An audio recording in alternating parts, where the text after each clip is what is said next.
Forever. Let me in! I've been trying to expand my cheese palette, but like I'm just a sucker for mozzarella, man. Just give me mozzarella. Oh, mozzarella's good. I can Do you snack like on that all do you day. like fresh mozz or do you like the cheese sticks? Yes. Yes. Just yes. Oh, okay. Okay. Hey, there's no wrong way to answer that question. Yep. I'm about that life too. Like, dude, I've been growing some fresh basil, although now it's cold out, it's starting to die. But like, I was growing some fresh You should just basil. harvest it soon.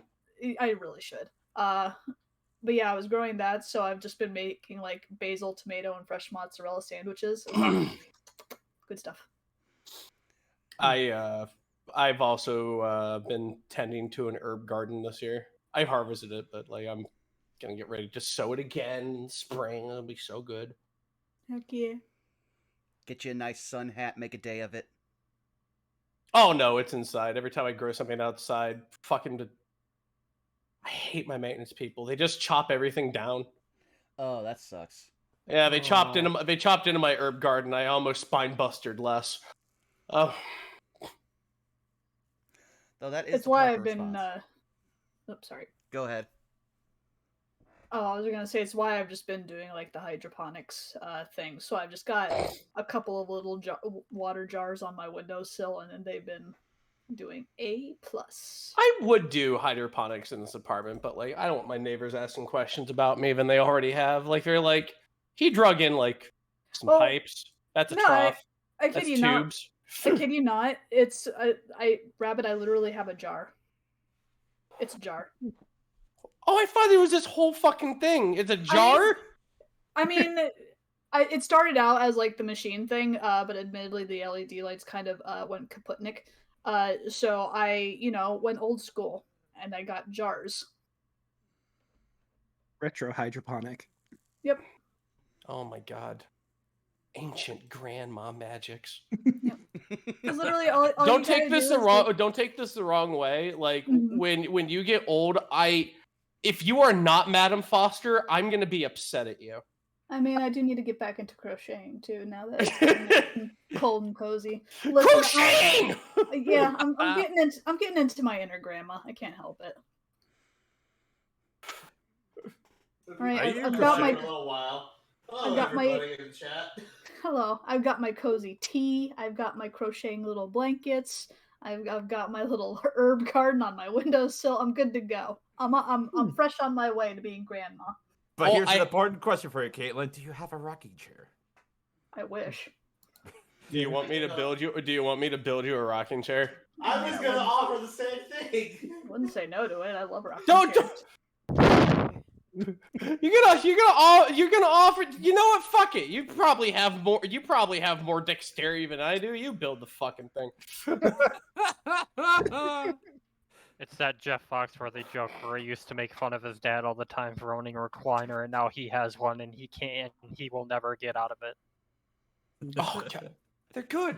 My best thing is I have rustic outdoor furniture that looks good enough to be indoor furniture, so that's what I've used. But it scares people when I'm like, oh, let me move this couch for you. And I just lift it with one arm and I just move it just elsewhere because it weighs nothing. I'm like, It's made of wicker, so it's like, oh, okay, it's really light. Dude, my family is all about wicker and banjos. Like, wicker is comfy. Wicker is comfy. You understand. I love that you understand. No one understands. The only reason my parents didn't do wicker is because they found the steel ones that they found at the Goodwill that they went to in San Antonio for like $20 each chair, and the table was like another 15. Have you seen those pictures where people grow furniture by going ahead and tending to plants over a long period of time? Yes. I haven't seen furniture, but I've seen bridges. I've seen bridges. I see a dude with a chair. It's a hanging chair. That's awesome. Oh yeah, that's what I said. I'm just like, I want to find your property so I can buy it off you and sit in that chair. Just do a swap. Just be like, can we just trade houses? Just be fine. I mean, what I used to do when I couldn't afford to find like a desk chair is I just go to the store and buy one of those like $8 or $10 fucking little sports fold-out chairs. Oh, those are fun. If ever comes the day where I get a house, I am determined to get either a fairy tale cottage or turn it into a fairy tale cottage. I don't care which comes first. Oh, I get that. Caitlin will become the fairy godmother one way or another. Darn right. Look, I've seen her collection of tiny houses she shows me. Like that show we watched with the tiny homes. Mm-hmm. Oh yeah. I was like, oh, you want a Romani caravan. I respect it. Get you a wagon and go across the dirt trails.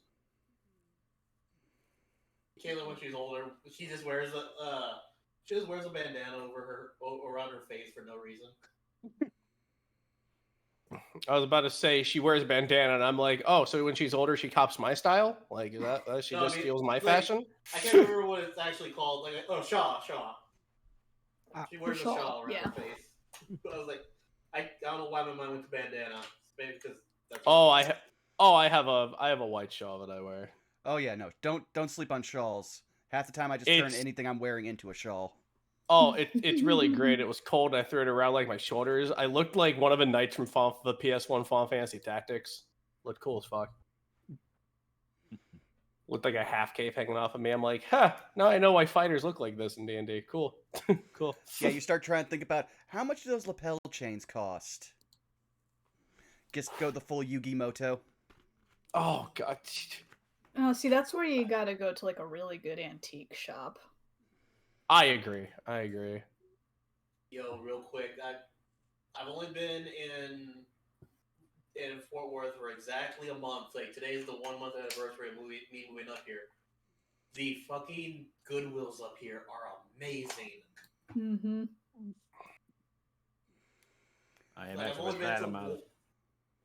I've only been to one that's like, hey, this is kind of cheap, but it's in a ghetto part of the neighborhood, so that makes sense.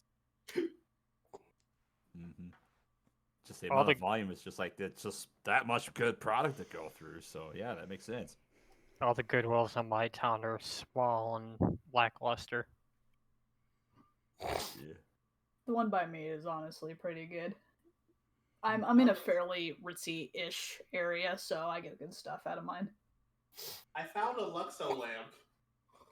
I'm still excited about the fact that I found it. Like it's a Lux. Like I don't know if it's like an official Luxo lamp because it's not the standard steel silver. It's actually like just red with black. But I'm like, it's a Luxo lamp. Child and me is really happy that the Pixar logo is sitting right next to my bed. Oh God, I'm yawning a lot. I agree. Maybe we should get on to Yeah, that's a excellent point to segue into for starting the session proper tonight. So,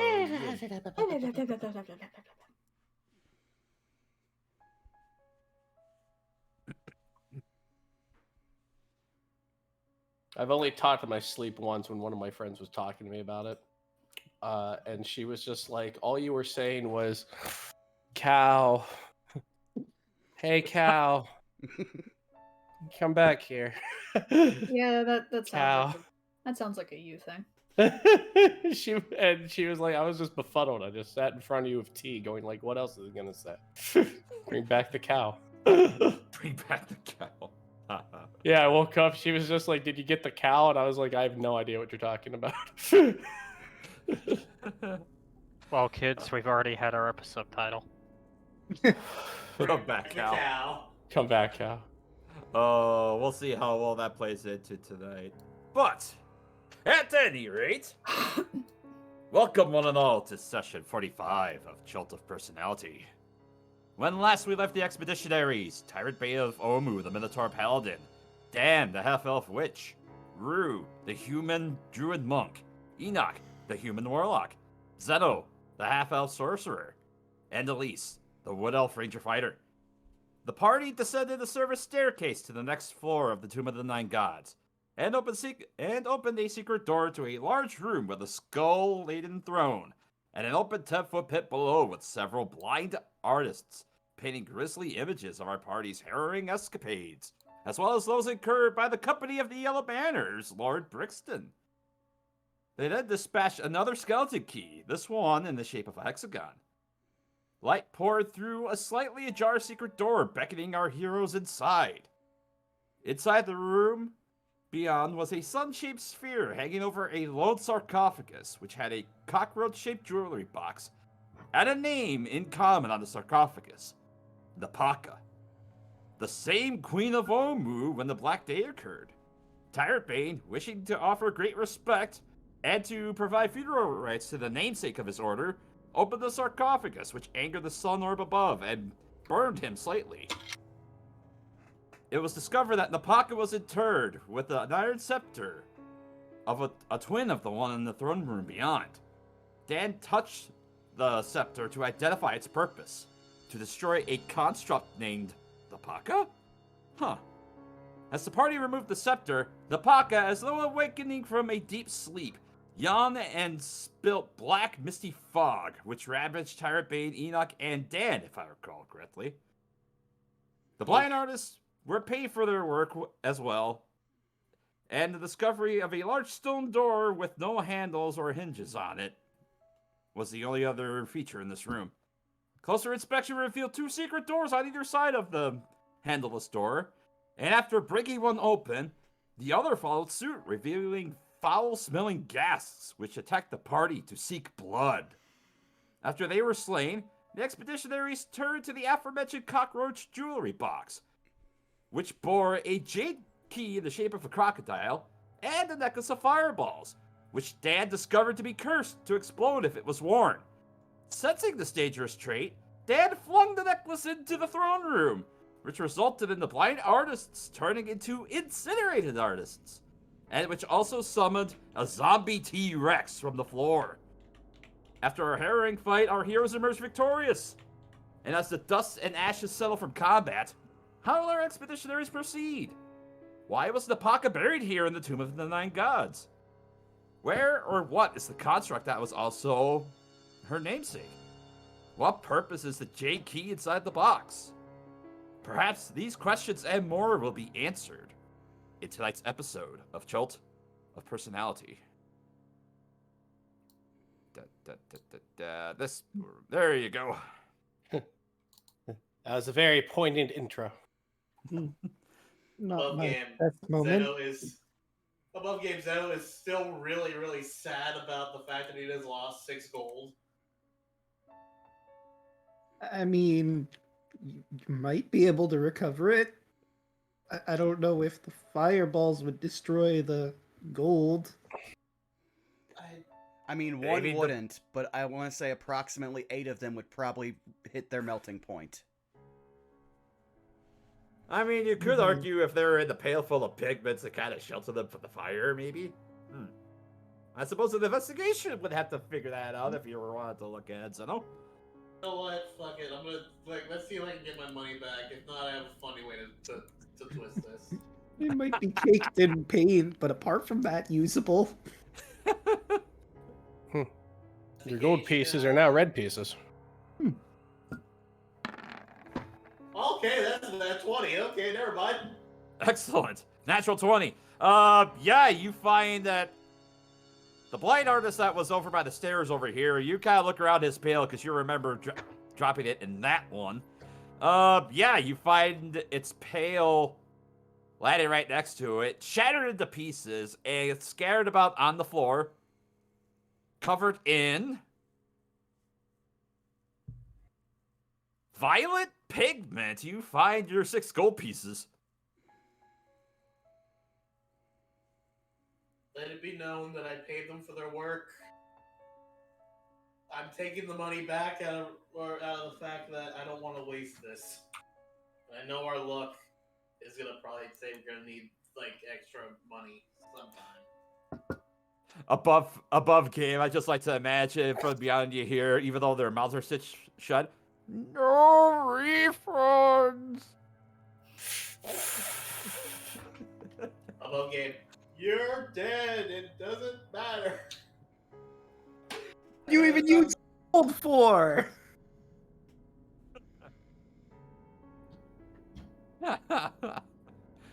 All right. So while Zeno is going to procure their funds, what's everyone else doing? Enoch will recall all of his animated arrowheads and just slink around and try to see about opening this door. Yeah. I was gonna say, if I recall correctly, I think we found chains in each room, yeah? Yeah. Yes. Inside these very foul-smelling rooms, there's a system of pulleys that are on each side. And they appear to go up. And it looks like they kind of go towards the doors. Well then, I shall pull the pulley.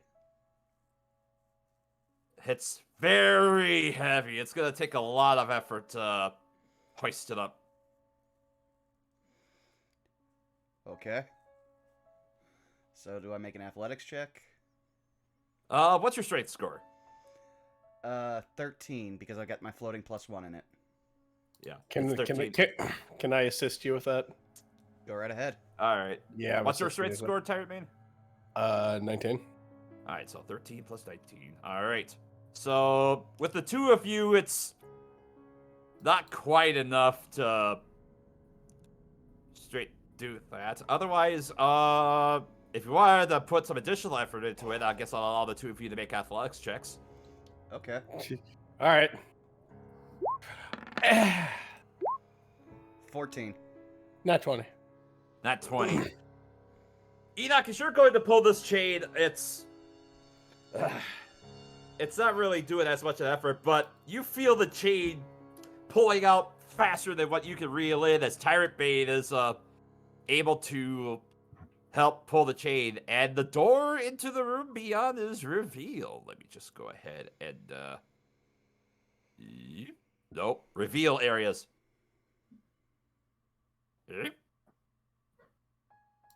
My fur is matted and I am incredibly injured.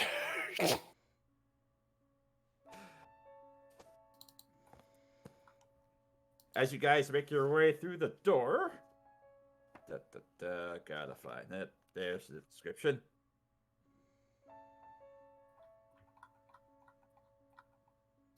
Jutting from the wall on either side of the door are two matching bronze sculptures, each the head and neck of a serpent with fangs bared.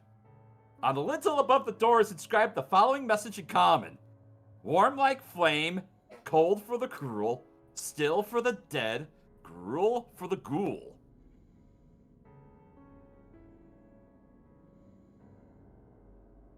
Huh. Weren't there ghouls earlier? Yeah, Did we do this backwards? probably. Well, he's gonna hate that. Sucks to be him then, huh? Oh yeah. Look, guys, the guy who made this puzzle was an asshole, so keep going Agreed. if we can. He can rot. And he probably has. Haha. He was a zombie, so yes. Oh, funny.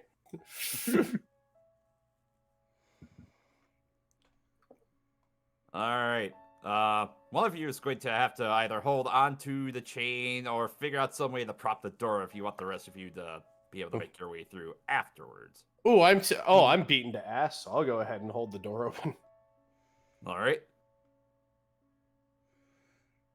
Just a second, let me check our bag of holding, see if there's anything we can have to properly wedge this chain.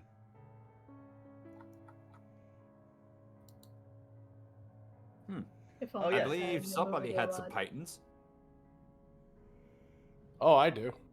I probably do. I have an explorer's pack, so there's probably pythons up in that bitch. Yep. All right, then I'm gonna go ahead and make peace with the python and python it up. All right. Make a survival check to secure the python.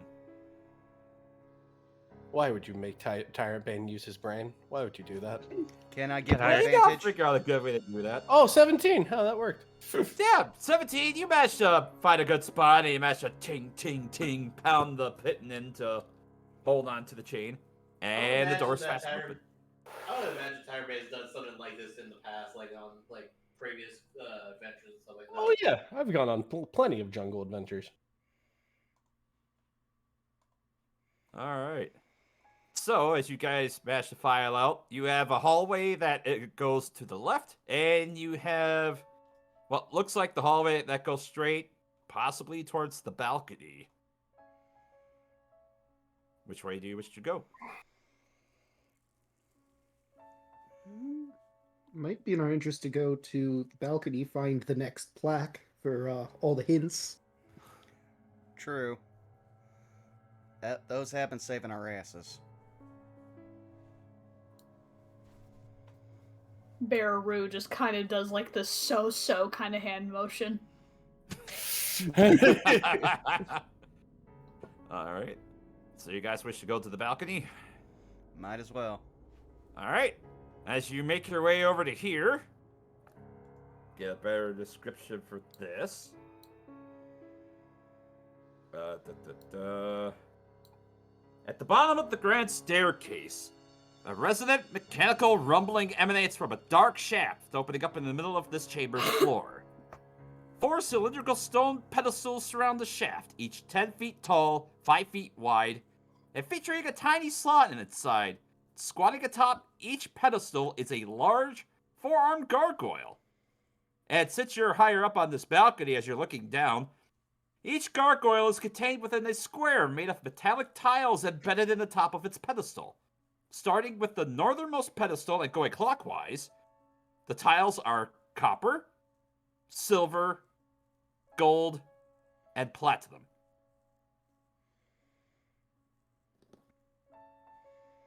Remember, you might need this money. And as you're looking around, Enoch, since you're the... And Yuki would notice this too. Oh, plaques over here.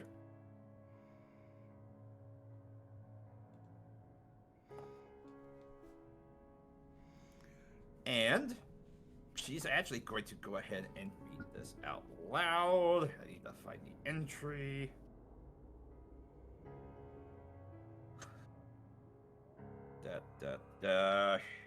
There it is. Death to fire, dine or drown, precious air and falling sand. The army sleeps in silence. The mirror holds 12. Find the iron scepter's twin. The maze holds the key.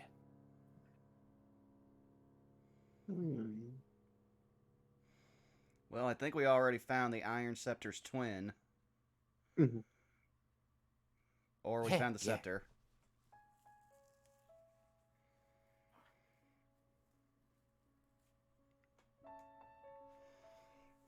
Is there a handout with this one? Oh, yeah. Let me go and fetch that up for you guys. Let's see. Warning.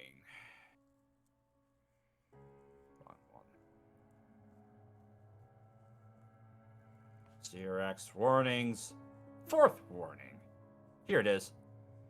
There we go.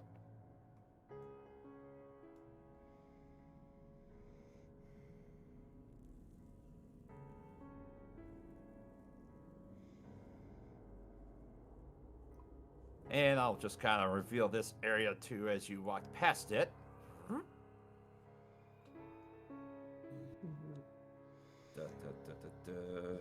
I'm sorry, I have to go full Mad Max. That's bait. Yeah, not a doubt in my mind. Nah. Me thinks that's a mimic. What do you mean? It's just an inconspicuous chest at the bottom of a staircase. How could that's that possibly be a trap? That's what they want us to think. Exactly. This is like 4D chess. He's thinking up on another dimension entirely. That reminds me of one of my friends when he was a DM. He did something like this where he argued about it for 3 hours and it was just a normal chest, and then he just went, well. So can Zeno see it from the top of these stairs? Let me describe this for you as you look better at it, Zeno. After 10 feet, this dusty corridor becomes a staircase that descends 15 feet to a lower tunnel. Resting on the floor at the bottom of the staircase is an old treasure chest with a rusty built-in lock. Just beyond the chest, the tunnel opens up into a huge dark chamber. And I'll reveal a little more of that chamber over here.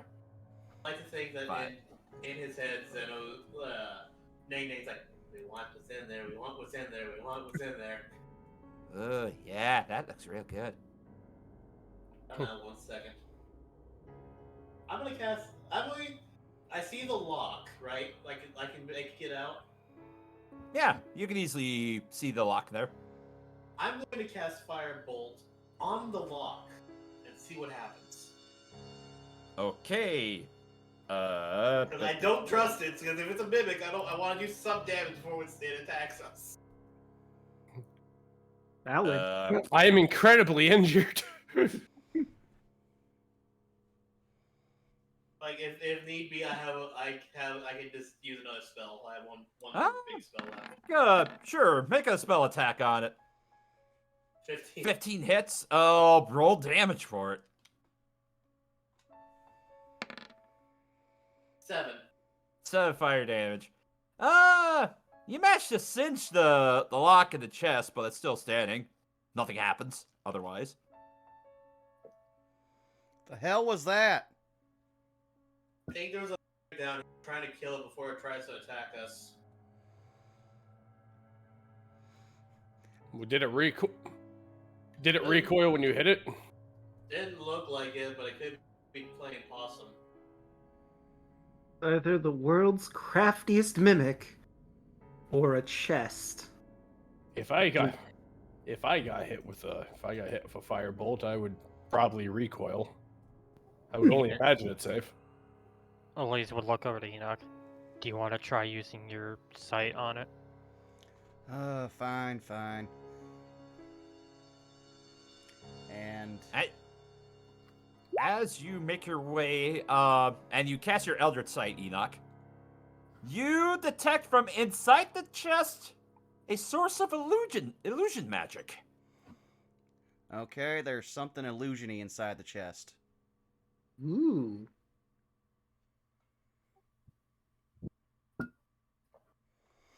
You know, I'm gonna be honest with you. As soon as I saw this, Nane just started yelling in my ear, basically, to go get it. So you want me to go check it out? Sure, why not? Enoch takes a step back. Understandable. I'll be right back. He goes down. He goes down to the chest. All right, you're at the chest. And you go to look at the chest, and as you go to attempt to open it, the chest is locked. What do I do to open the lock? Let me slide Do you have thieves' tools? I do not. I have a crossbow. You could try and smash the lock some more, I guess. We only have the one key, right? We don't have like a bunch of keys. Well, no, we do actually have a bunch of keys, but most of them are Wait. attached to skulls. Wait a Yeah, minute. Wait I a don't minute. think the skull key opens the chest. I We could need be wrong, but We need a key, right? Mhm. We need a key. All right, key. You key. You key. Ah. What? We Why did- are you looking at me like that? We just hold Yuki and we're just like turn into a key shape and just put the key to the dog in the. I'm not sure it works like that, McBain. It doesn't work like that. Funny. It doesn't work like that. Enoch's just tapping the jade crocodile key we just got from the last room against his cheek. However will we solve this puzzle? I mean, that seems like an important key for a rusty lock, but we can always try it. Stranger Alright. things have happened. Zeno, move Really, out what the way. are you waiting for down there? You're just trying to do something useful for once? As Yaka talks to you, Zeno. I'm waiting to see what. I was trying to wait to see who would attack me. I'm kind of nervous about all this shit. Alright, Enoch, as you're making your way up, do you wish to try the key? Yes. You try the key, it doesn't fit. Alright. Well then. I could always just brute force it. He gestures to the 10 arrowheads that are still flying because I had these things for an hour and no overspell slots. Say, don't you have the ability to make shit? Like, can you try to make a key that would fit in here? I'd have to know how the key was shaped, A, and B, I'm out of magic. Okay. I have a dumb idea. What's that, at least? I said I have a dumb idea. I just want to at least walk up and just try to rip the lock off. Okay. Make a strength check to rip the lock off, I guess.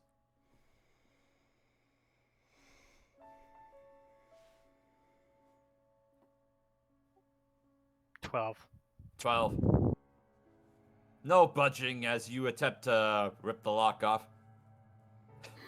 Rue just kind of lightly rolls her eyes and just nudges Enoch for him to shoot. Okay, yeah. So then Enoch is just going to, since they can actually pass through everybody because they're so small, I'm just going to make 10 attacks on this thing. All right. 14. Hit. Do. 6. All right. 15. That hits. 8. And as the first 3 arrows hit, you see that the lock gets damaged as a result of that. So. Yep, my arrowheads are magical. Mm-hmm. And as soon as the lid pops off, and as the arrows continue to fly, they eventually force the lid of the chest open. You hear a groan as as Elise and Zell, you turn around and see a hatch has opened up right here. And a granite ball begins to Indiana Jones roll down the hallway towards you guys. My God. Motherfucker. Okay, as you begin to run that way, make a dexterity saving throw for me, Zeno. Oh God, it's so much worse. I use inspiration to try to save myself. Yes, you may want to use your inspiration for this. And let me reveal more of that. Oh no! Oh no! Oh, As no. first off, I'm gonna reveal this room first. Second, as you step on those tiles, you're like, wait, these tiles look very real. And all of a sudden, you see the doors open up, and you look down and you see this vat of acid below where the panels give way, where you set foot. Oh boy, Oh no. this is fine. Back, Oh, jump back here, or is this where Zeno dies? it's well. Well, it's You at least take- where you're gonna get real hurt. Oh god, that's a lot of D10s. I'm sorry. Oh no. There's another one. Can I actually cast fly on myself? Well, this is all happening at once, so hold on. Jeez. Might be able to cast it after your bath. I mean, hope he rolls low. Yeah. So sorry. That's 68 points of acid damage. Oh, Woo! Down. Like, that is 1 point over my max. Yep, time to fetch. As that happens, Elise, as the boulder currently is running towards you, I need you to either make a dexterity saving throw or acrobatics to try to avoid the boulder. can I make a strength save to try to catch the boulder? How big is it? It's a 5-foot sphere. It's a solid piece of granite, so it's gonna be very hard to try and strengthen it. So either dex save to dodge around it, or acrobatics over the top of it. I have a higher dex save, so we'll do that. 15. You manage to instinctively leap over the top of this, and as the stone rolls down towards the chute, it smashes the chest, and it continues on. It shoots over the top of Zeno, and it plummets into the pit after you see Zeno fall into it. What do you do? Okay, so are we allowed to move? Yes. Okay. Do I have one more animal? Shift. Sure do. Okay. Hopping out of bear form, and I turn into a giant eagle. All right. going to float on down, and I'm going to pick him up. All right. Shoop. Pick him up, drag him back over here. All right. Yeah, Zeno, you're looking.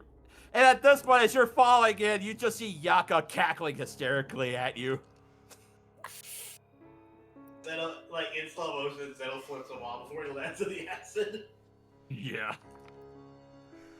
All right. Give me a death save then, unless somebody else is gonna do something else. Zeno. I'm gonna go ahead and cast Cure Wounds on him at 3rd level. All right. What? No. Hold. Hang on.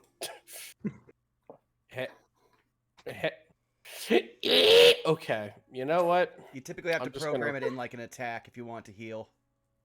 Yeah. Okay. You know what? I'm just gonna do 3d8 plus my +4. There you go. Mm-hmm. I'm just gonna do it the old-fashioned way. Good old-fashioned way. Like Grandma used to roll. I was about to say, I'd kill for an old-fashioned right now. Heal 17, Chief. 16 health. I'm not okay. You're at I'm 17. alive. I'm at 9 health out of 106. How do you think I feel? Yeah, Zeno, you're wickedly acid burnt right now. As are most of your clothes as you get pulled out. As you find yourself coming to with your companions. Exfoliating. Use my last level 2. I'm gonna touch Tyrant Bane. Have him gain 9 more HP. We're like the monkeys who are just picking the fleas off of each other right now. Oh, A buff game, this might be a good time to take a long rest. I was just about to say in character. So I think we should rest. I think there's a. I think that would be wise. Do we want to go to Wither's office to just hunker down? Maybe I can write down some spells after that. Yeah, I do Might gotta be. still make all that ink. That might be nice. man. You mind helping me out? I will peel him off the floor and sling him over my shoulders. Your fur is very soft. Well, thank you. Like, Zeno is actually crying because of all the damage on his skin right now. Yeah, no, I'd imagine. Just took a literal acid bath.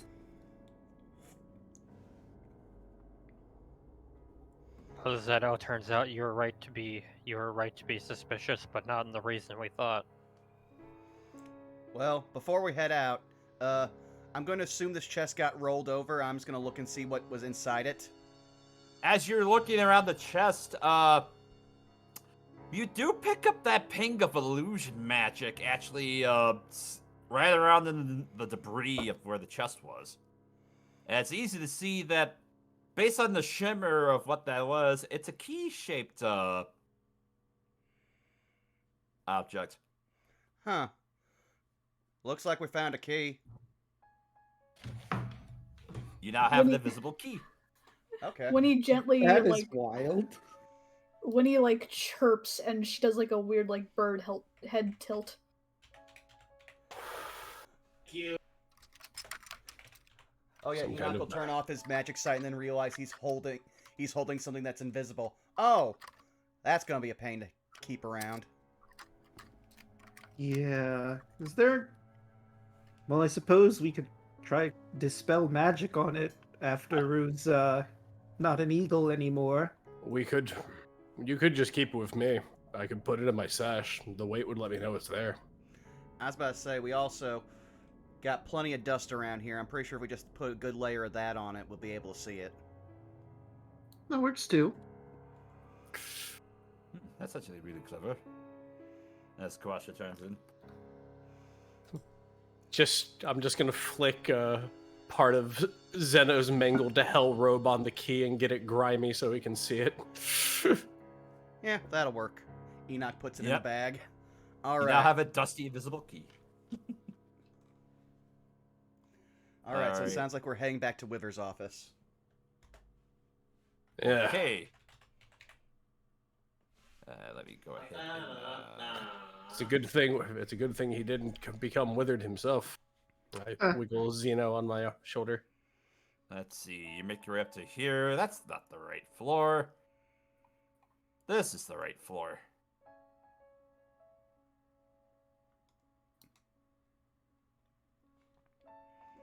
And I'll go ahead and grab your tokens here. Wait, why is it on reveal? There we go. All right. I assume Rur is wanting to ride out the form of being an eagle as long as possible. Yep. It says as long as once we get there and it looks like there's no enemies, she'll turn back to normal. As long as the coast is clear. Yeah. Also, Enoch will, after an hour, like into the rest, when he gets his first set of spell slots back, he'll spend 10 minutes casting Fabricate and reducing all of the books in the room to ink for Dan. Luckily, we have plenty of empty Any vials. useless books. Alright. It has been a bit. What spells did I say I was going to do? Magic Missile for sure. Was I picking up Telekinesis as well? Telekinesis is one you were talking about. Mhm. Above game, I have that. So, if you want to have two sets of that. I mean, Okay, it's still that very could be useful to have two people that can lift up to 1 metric ton. Yeah. Yeah. I can also get Wall of Fire if we want to make some firewalls around here. I think that's just as bad as having Fireball. Well, I mean, think about it. We could block off a pathway from enemies with a Wall of Fire. And unlike Fireball, it won't explode on us. Yeah, but I also have Storm Spear, which is a lot that, but a lot more useful. Could also grab Blindness, Deafness, or Arcane Eye. But I feel like Arcane Eye, though useful, I can just turn Yuki invisible or myself invisible and achieve the same thing as Arcane Eye. So I feel like that one isn't as cool as some of the other things I have access to. Didn't it also have Dispel Magic and Counterspell in it? Yes, I have Dispel Magic. I already have Counterspell, so I don't need to write that down. But I can definitely grab another Dispel Magic if we want to have two people with Dispel Magic. Yeah, that's pretty useful. Okay. Counterspell. So that one's going to be 150 gold worth of ink. Telekinesis 250, and for Magic Missile that is 50. Well, we have a library, so I'm pretty sure you have a few hundred gold worth of ink. Oh yeah. We more than likely have plenty of ink around here to work with. I'm also going to change out one of my spells for polymorph. Just for the record. And I'm also going to take Flaming Sphere. Alright, does anyone need me to try making anything else? Just because it takes time during the rest? Can you make a new set of clothes for me? I doubt it, but I thought I'd ask. Why would I do that when I can just do this? Enoch holds out his hand and casts Mending on your current clothes. Uh-oh. Okay. It's like above game, one of the things that Zeno's clothes now are all acid washed. Acid wash jeans. It's an acid washed blue trench coat. Hmm. That actually look kind of cool, really. Actually, or thinking about it. Very throwback, very 90s. I'm gonna set a new style with all the cool wizards and sorcerers in your school. Washed out robes.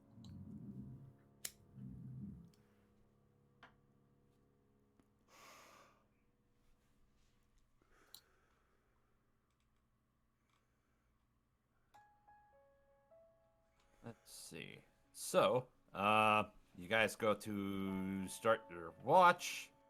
Let's see. Who's gonna be which watch? Enoch. All. Enoch all. Don't sleep, remember? Right. Oh, of course. Elise will take the back half. So the back 2, since I only need 4 hours. Normally, I would have Zeno do the middle, but like Zeno in this case is like, I'm just gonna sweep this off. Oh yeah, all the blistering from the acid burns just Take racking your Zeno's body. watch. Why not? I'll take one. I'll take one of the watches. I'm wounded, but it's a duty. I'll do the All duty. Actually, Winnie will poke her her staff at his nose. No, you are injured. You rest. I think you mean Rue. Did I Yeah. say Winnie? You said My Winnie! bad. Yeah. Whoops. Wrong campaign. Ew. Yes, wrong campaign. This is disgruntled cow noise. But he will lean over and just roll over in a fire pelted lump. So, for the sake of brevity, I know you guys basically set up on your watches. Thankfully, nothing happens. Enoch, I've DM'd you another little bit of info you managed to read through some of the journals. Okay, let me check that real quick. Still have on you. Oh, that is a lot to read. Okay, but I will read it aloud for stream. With Ubtao gone, primal spirits arose from the rainforest to bewitch the few remaining Omuans. They disguised themselves as jungle creatures and promised great power in return for devotion. Desperate for redemption, the Omuans tore down their temple to Ubtao and raised shrines to these 9 trickster gods. The 9 deities were divisive and often cruel. Too weak to grant miracles to every follower, they concocted elaborate trials to winnow down the clergy. On holy days, the mettle of aspirant priests was tested in their 9 shrines, with deadly consequences for failure. The trials provided entertainment for the degenerate Omuans and fed their weakling gods with much-needed sacrifice. For 9 decades, the city folk lived by the mantra of their trickster gods. They built statues in their name and schemed against each other to assert their chosen god's dominance. Omu's glorious past was lost, but its people endured. Such mercy did not last long.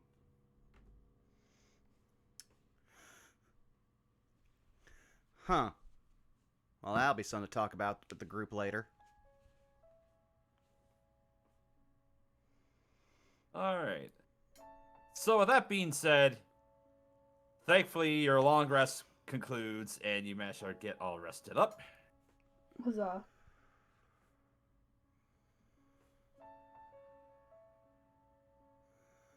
Alright, well. So, we should probably head back down. Do we want to take the secret stairs or the normal stairs?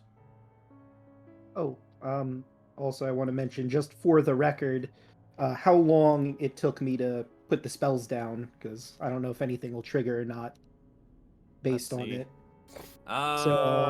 It's per the level of the spell, it's that Yeah. many hours to do. So I grabbed Magic Missile, that's 2 hours.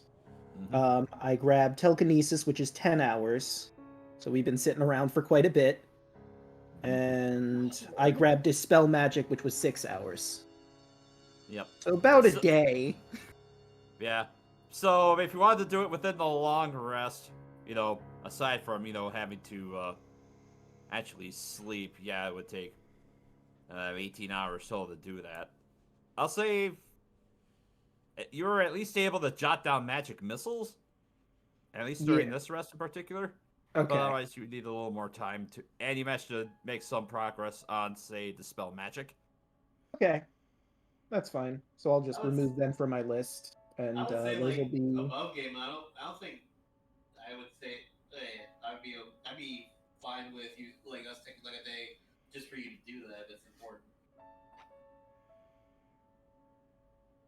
But is everyone cool with hunkering down here for basically a day while I write everything down? I mean, I'm not opposed. I'm not opposed either. I was gonna say, in which case I could shift around for a day to quote unquote make food for us, and then put things back. Ah, okay. Ah, yes, that was also another important question. Who to drink? I was gonna go ahead and hunt for food and water, but yeah. Well, That's a funny thing, because Enoch realized, wait a second, how long was it since I last ate or drank anything? I'm not hungry anymore. You're powered by Linux. Why do you need to? Well, that's because fun class feature. I no longer need food, water, or even to breathe. Dang. Damn. Who needs air? Well, this Air, is Man, hold you air? back. Air's a sucker's bet. well, this is mildly disconcerting, but does anyone want my rations? I'm not gonna need them, I think. We'll spread them around then. Orvex Fair. in particular is happy about that because aside from, his chance encounter when he found him, he's really skipping on supplies. Okay, well, I have 18 days of rations, and also, one of those things that we forgot about, 3 gallons of fresh water from our rain catcher. Oh, yeah! Oh, and we also have the alchemist jug to make various liquids. Including water. Let's see, that's 18 divided by all of us, so we would all get... Well, Yuki won't get rations, so... How many would that be each? Let's see. 1, 2, 3, 4, 5. It's at least 1 each with some leftover, because counting in Kawash and Orvex. Be 2 each then. Yeah. At least 2 guaranteed. And then of course I can make the good berries and all that goody goody gumdrops, so we'd be Yeah. fine. We're fine. You're fine. We're fine. Alright. So another day passes. You guys take care of your food, whether it's by rations or by good berry. And for the sake of brevity, I assume you return to the 4th floor? Yes. Yeah. And the question is, do you go by the main balcony or do you go through the service stairs? Just go through the service stairs. I don't see why we wouldn't. Yeah. Alright. My character sheet was acting wonky. I had to pop in and out real quick. It was just pure white. I wish to be right there. I must be small again. Yes. Let me just... Come on. Let me get the right thing. There we go. There we go. Alright. Alright, so do we want to go check out the... Do we want to check out the room where Zeno fell into the acid, or do we want to check out along the balcony where I think I saw another hallway? Hmm. I'm going to assume that anything, like any tile we hit, will just basically make that where that happens again. Let me go ahead and, just for the sake of brevity, since Zeno and technically Rue saw this room, I'll give a quick description of what you saw in your time in there. 4 marble columns support the ceiling of this grand tomb. Twin staircases ascend to an upper gallery, where a carving in the form of a giant maze adorns the wall. On the floor of the tomb stands an opaque crystal sarcophagus that is constantly changing color. Minotaur murals adorn the walls on the lower levels of the tomb. I did see something that looked like a maze in there. Well... And Oh, there was the maze warning that said the maze holds the key. So, well, I imagine that's that. yeah. We also do now have an invisible key, which I think might play into that. If you want to explore it, I can cast Fly on 3 of you. That can just looks down at the broom he's currently on. Go on over. We could probably just jump over, as you hear Kubazan in your mind, Elise. She kind of replies back to him. I'm a little more worried about the acid than I am actually finding the thing that we're looking for. Nonsense. I have confidence in your abilities. With my strength, you can conquer it, no problem. Can't believe you're possessed by Lord Shax. You're already doomed. No, Technically, I have a weird thought. Could I have the staff of serpent. Could I make Sam appear and bridge over the pit of acid, or would that just not work? Are you gonna Mother 3 rope snake across the pit? Kinda. I mean, it's a giant snake, so he's just gonna sit on top of it for the You most know part. what? You know what? I like that idea.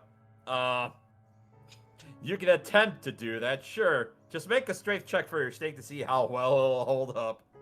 Okay, I just need to. He'll get a plus Uh, 4. He'll giant get snake. a plus 4. I think. No, that's for saves. Don't mind me. Don't mind me.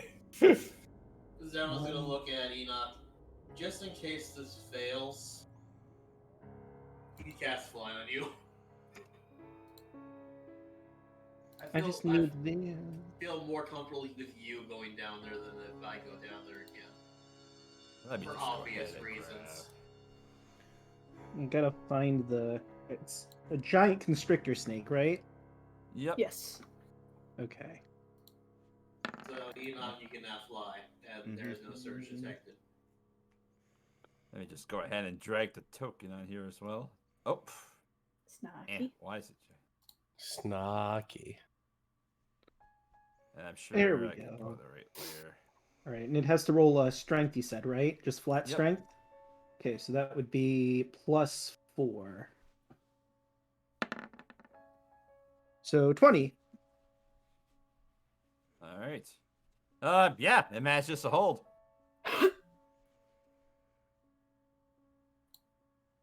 Yeah, actually, let me make sure this is on the right layer. Good job, Sam.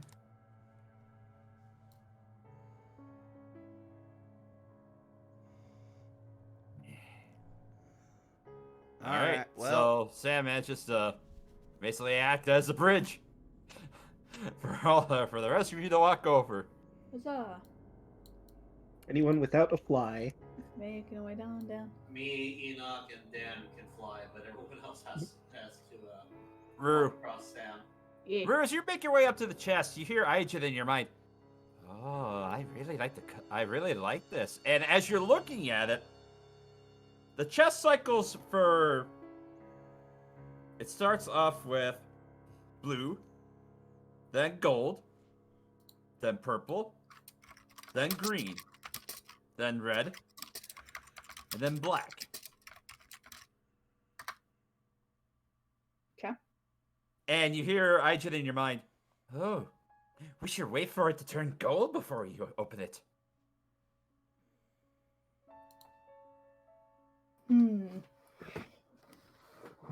Gold's Why my is favorite that? color. I will go across the snake bridge to approach Rue and the others. Well, green is my favorite color. And Elise, as you make your way across, you hear Kubazad saying, "Oh, I like the look of that maze. We should be the first to examine and touch it. Go!"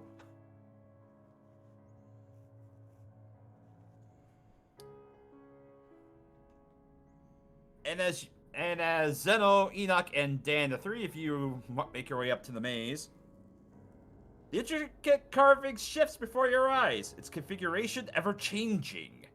The maze has no exits, and its corridors are lit by tiny torches and clouded by fog. Well, what are you waiting for?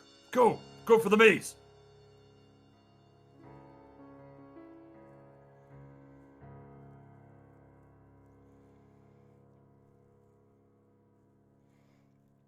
So I'm assuming that the maze is actually just this spot on the wall and not an actual physical one?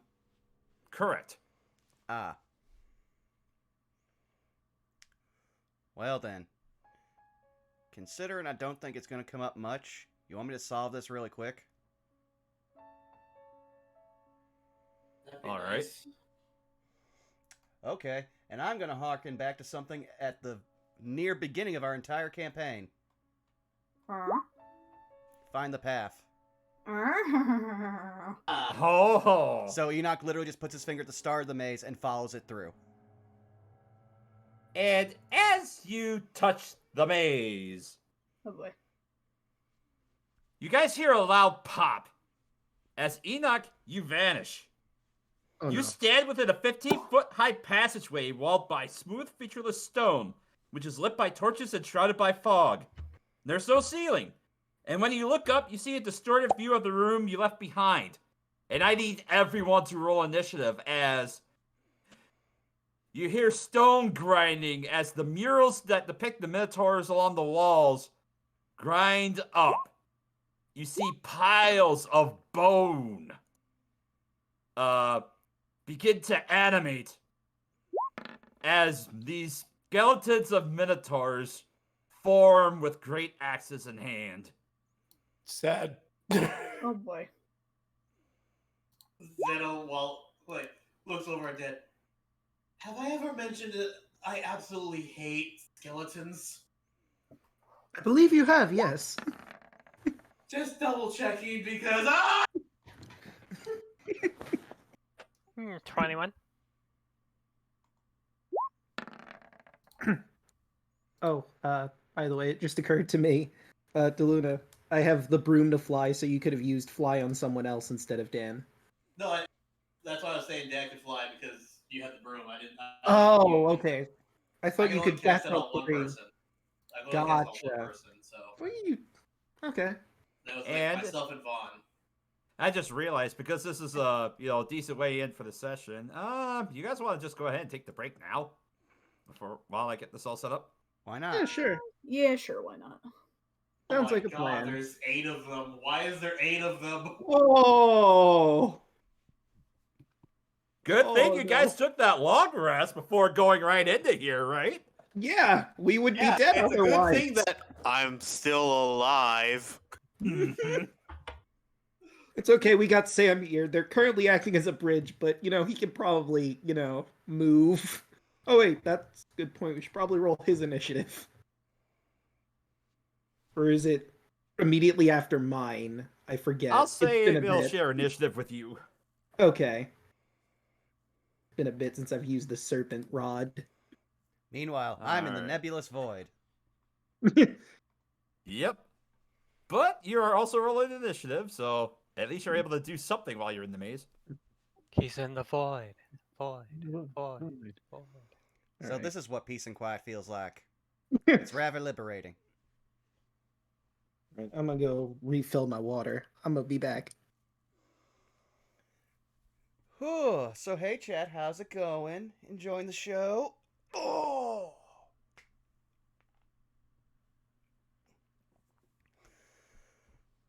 Really glad I have Fine Path now, because, I did not expect to be in an actual maze. I just saw robots comment. You would have won more fight quicker if you had only thrown more grenades, adventurer. And you heard Koopa-san just be in your mind, I wanted to touch the maze first. Why did you do it? I was gonna say, if Enoch hadn't disappeared, I would have been like, okay, so Enoch's literally doing that thing we all did in high school. We put our finger right between the bricks on the side of a wall. I can't be the only one that did that. I mean, yeah, I'm pretty sure I did a lot of that tracing too. Let's see. Orvax, good job. You rolled a 19. Nope. At turn. And then at turn for the skeletons. Soft 20 for Kawasha. Good job. Oh. Apparently, you gotta re-add your initiatives in there. Why is it won't blank for me? Beans. All right. I guess we gotta do it live.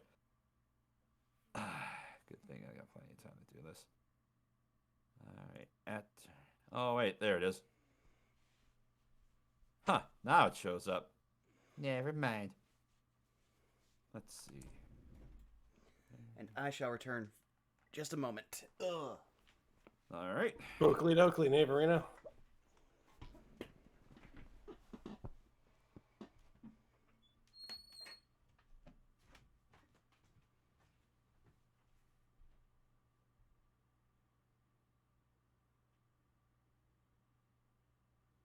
Oh, faster page. There we go.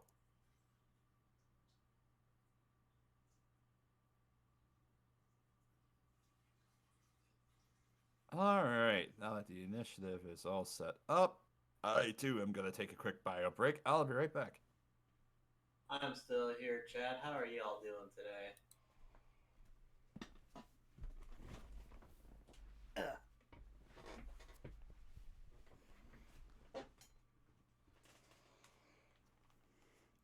One of these days I will get wireless headphones so that way I don't have to worry about missing chat when I leave. Well, I'm hoping I have a thing. This will be my last stream that I'm gonna have to be in this hotel. I didn't get the apartment that I was supposed to get, so I'm gonna probably be moving into another hotel by myself.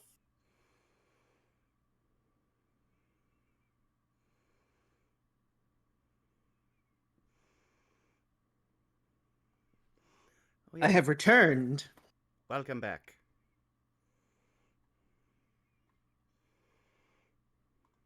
I'm hoping Have you the done next place. your stuff? Hmm? Have you done, take a break, Yes. got some water, stretch your legs, all that jazz? Yes. Okay.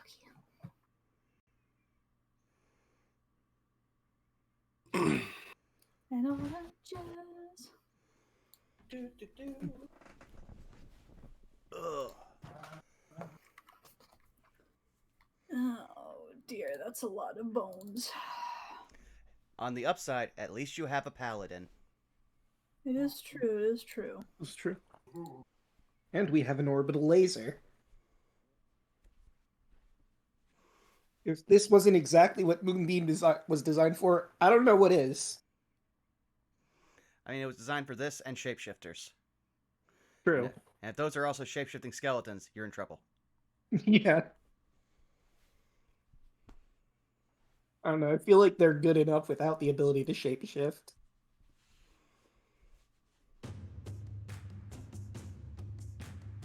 All right, I'm back.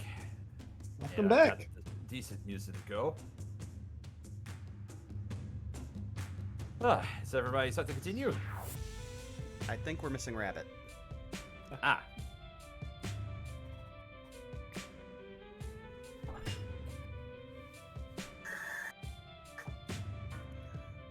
Also, I'm just going to say it for the sake of the health of chat and the people in YouTube.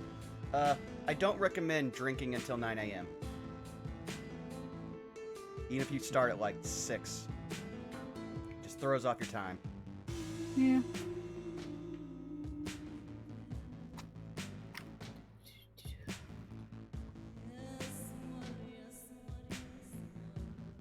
Every time I hear that, like, chanting, all I can think about is the smoking a cigarette mechanic in Phantom Pain. As the sun goes down. I'm reminded of the smoking cigarette and just get out of the cave in Metal Gear Solid 3.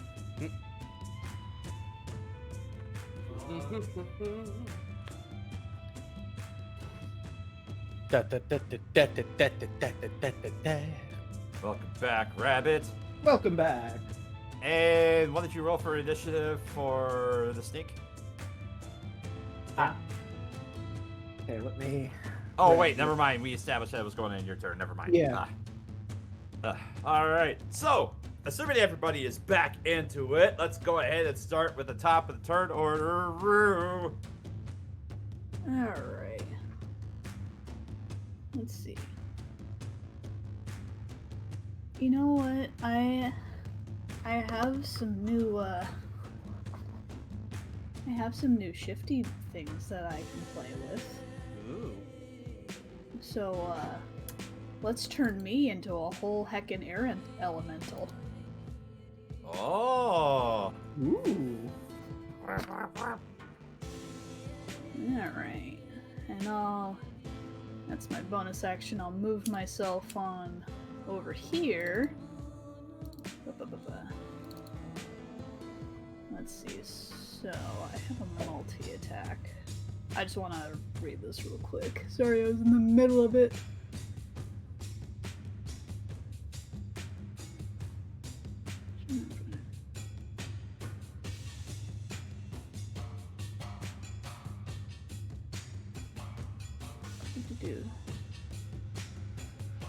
You know what? I'll hold off on that particular one. I can make a multi-attack, so I can make 2 slam attacks. Let's aim for this guy right here. All right, the one right in front. Yep. All right. Alright, so this is gonna be a +8 to hit. So 16. That'll hit. Alright, and then I'll just roll the other one for, and that'll also hit. Okay, so that's gonna be 2d8 plus 5. So for the first one, that's gonna be 18. All right. And what kind of damage is this? This is bludgeoning. Bludgeoning. Okay. Magical bludgeoning. All right. So 13 on the first, and then 18 on the first. And 18 on the first, right? It's plus 5, so, and then 17 on the second. All right. As you find that your blunt force trauma on these skeletons is actually very effective, because it actually did a lot more than what you thought it was gonna do to it. Oh, good. So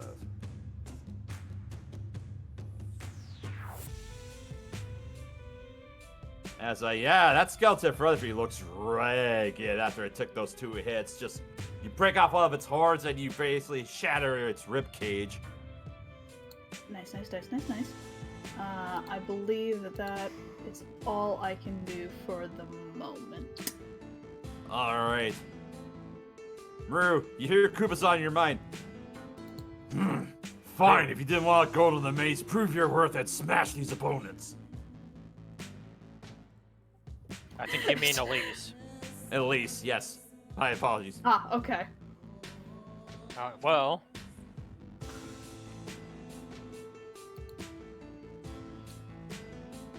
First things first. It's over, I have the high ground. Bonus action, Hunter's Mark. This bad boy, I'm assuming the door is open so I can see him. Indeed, you can see it, yes. Okay. And get a sharpshooter and take my shot at this boy. Okay. 16. That hits. Roll damage. There's 24 piercing right out of the gate. Alright.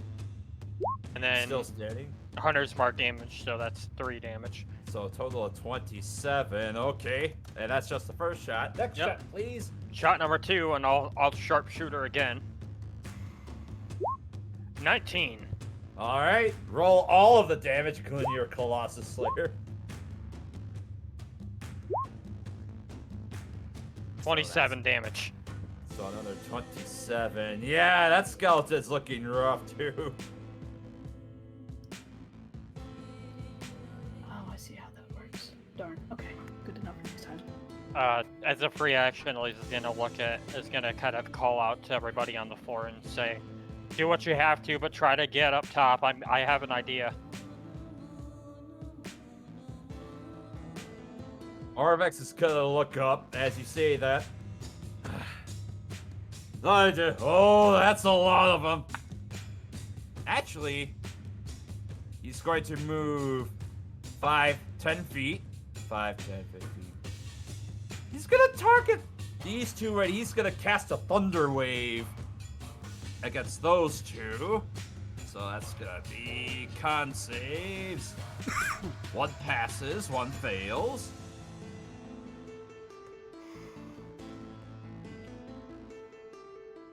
Alright, so 9 points on the one in the middle. And then half that much with this one on the edge.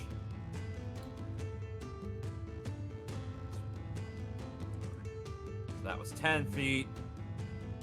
15, 20, 25, 30. Next up is Orvex. He's going to see the one that you're engaged with, Rue, and he's going to shoot that one.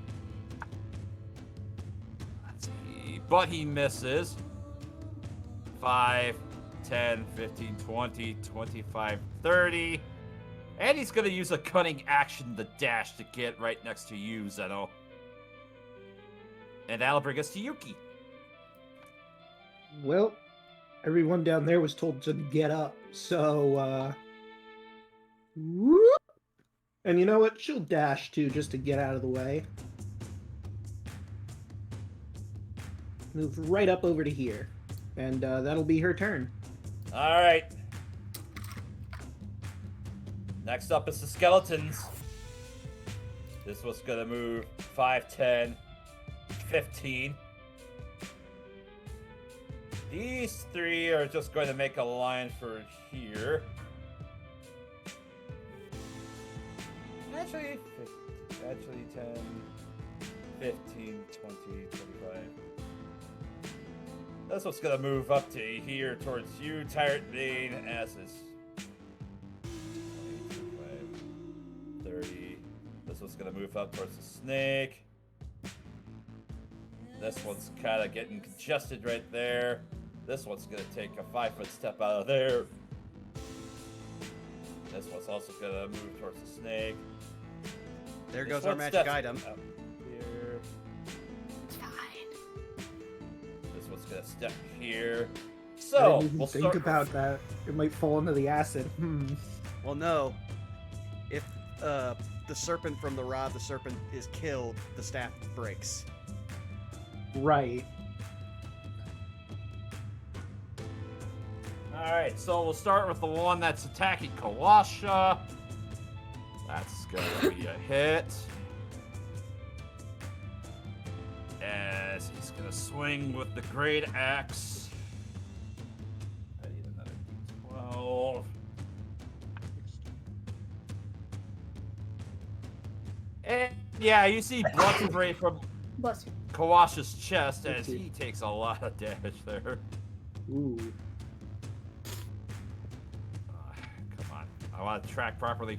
Please. Game, why are you doing this to me? There we go. Oh, you know why it's doing it. Alright. Next we'll do the one on Tyrant Bane.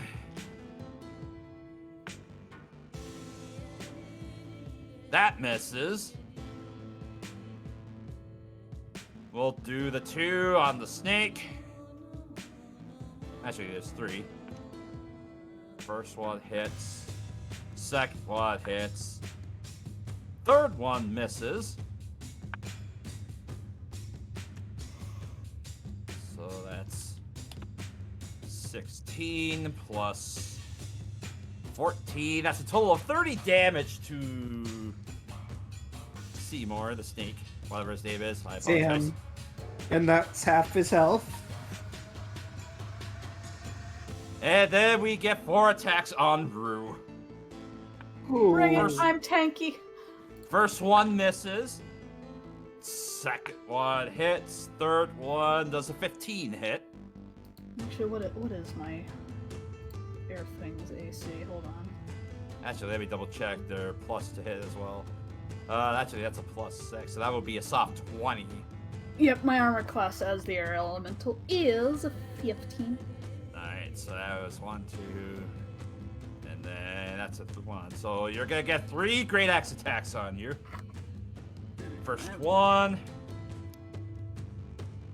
What 8. type of damage is this also? This is gonna be non-magical slashing, so 18 points on the first. Haha, I have resistance. Alright, second Okay, so that one. was 18, you said? Yes, so you round that down to 9. Okay. So the second one is 20 points rounded down to 10. Okay. And the third is going to be 17, round that down to 8 slashing Okay. damage. Okay. Still fine. Alright, and then let's see. This one that's in the back, well, we'll say that he uses his movement to dash around the sarcophagus over the Tyrant Maid. And that's all of them. Zeno, it's now your turn. So you line them up for me. Lightning bolt. I mean, he's going to fly it, right? He's gonna fly right here. Yeah, say you can lightning bolt these 4 without hitting Tyrant Maid. Actually, no. If I do right here, I can actually get all 4 of them as well. Yep. So, All right, so that's gonna be a bunch of deck saves. So How dexterous is a Minotaur skeleton, I wonder? especially against a 4th level lightning bolt. let's see. First things first, because I'm gonna be the good. Yes. the good- Well, Magic Surge roll, please. I got my lucky number. Let's go. Let's All do right. this. 4th level. Eat shit. So, the first 3 failed, and the last one passed. So, 28 points of lightning damage. All right, this one shatters. This one takes the 28.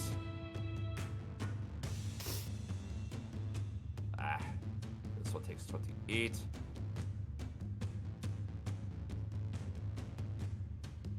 This one takes half.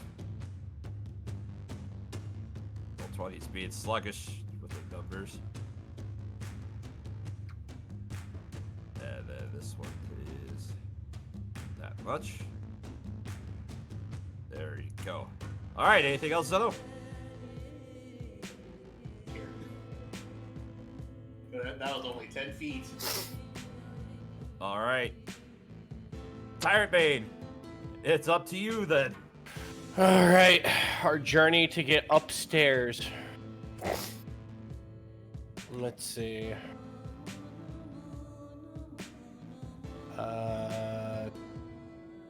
Can I take a 5-step away from this guy and attack this guy to make a path for Rue to go up this way? All right, you're gonna get an attack of opportunity from the skeleton you're disengaging with. But he misses. All right. Then, charge into this guy. All right. That's free action with the horns. That's 22.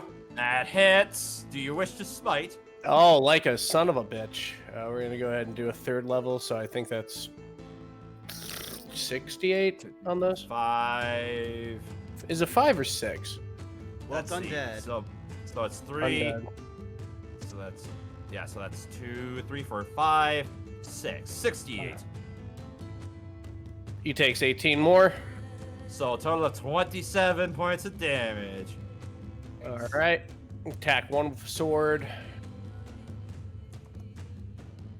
That's 12. That hits. Losers for losers. All right. That's 18 altogether. Doing a 2nd level smite now. So All that's right. 5d8 on these guys. So 18 plus 25. Yeah, you just outright destroy that one. It just erupts in unholy fire.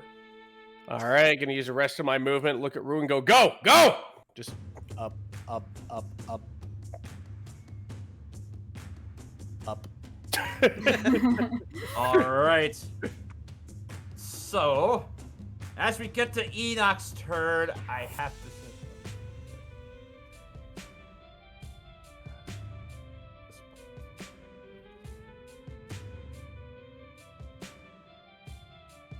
For the sake of as you go to cast Find the Path, the way that it's magically set up, the spell fails, but I'll allow you to keep that use for that charm. Okay. But I want, since you're stuck in this maze, I assume you're going to at least attempt to explore it. What do you want to do while you're inside?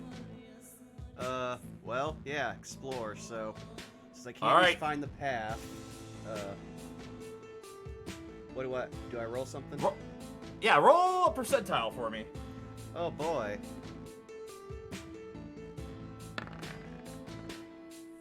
$41. 41. As you spend your time trying to run through this maze, you encounter various twists and turns, but you don't find anything.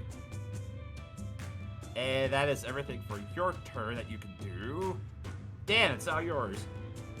Okay, so my first question is, Rue is an air elemental, right? Can I see through her to the skeletons if I wanted to place the moonbeam on top of them? Ah! I'll say yeah, you can. Okay. Then, time for a good old Trabum Lune! Moonbeam! Making sure I don't hit Rue with that, and, And let's she's good. see. So... Go for... And they've been taking a beating. I'll just do a regular old level 2 moonbeam. Based on where you're confining it, I say you're only able to target the one that's in here. Or at least... Well, that one and possibly hitting the one that's outside of it. Right there. So you can at best hit those two. Okay. Based on the placement. And one passed and one failed. So the one that failed was the one inside the closet. It's going to take the full 10 points. Yeah, bless. Let's see. They were hiding in the closet.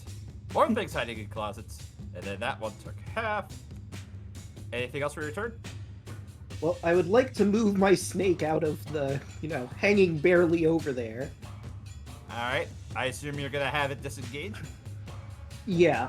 Before I move it properly, can it, get around, maybe through here to, this section over here? 5, 10, 50, 20, 30. It could, I suppose. 5, Okay. 10, 15, 20, 25, 30. Alright. Yeah. Be mindful of attacks of opportunity, though. It's Well, disengaging. we disengage. Oh, okay. And, I think I'm gonna, say the word to turn it back into the staff again. So Alright. we don't lose it. Serpents. Okay. And the snake turns into the staff. Alright. Better safe than sorry. And do I want to use a bonus action to... I think we're good. I think I'll end there. Alright, back to the top with Rue. Alright, well, I mean, I'm here, so I might as well try to finish him off. I'm gonna do 2 slams on him. The one in front of you in the closet? Yep. Okay, roll for the first one to hit. So that's, dirty 20. That'll hit. What's the damage? That was... What the heck it was? This is 2d8 plus... New thing? I think you said it was plus 5. Right, yeah, it was. 12. 12. And with one resounding bash, you managed to destroy the one in the closet. Lovely. Can I punch this one in the face with my second one? Absolutely. Cool. So that's gonna be higher. Yep, that'll hit. And that is gonna be 15. So for a total of 30 damage on that. Alright. You managed to crack all the ribs on that, and it loses a foot, but, it's still hobbling around. Anything else for your turn? Yeah, flurry of blows. Alright. Monk shenanigans. Monk shenanigans. Let's do it again. Winds obey my command. So that's gonna be 16 damage. Alright. And that actually just kills that one outright. Like swatting insects. Just one little step over this way just to do my other smack. Alright. The higher still. That'll hit. And that is going to be 15. Another 30 on that one. Yeesh. Alright, so I used 5 movement. How fast can they move?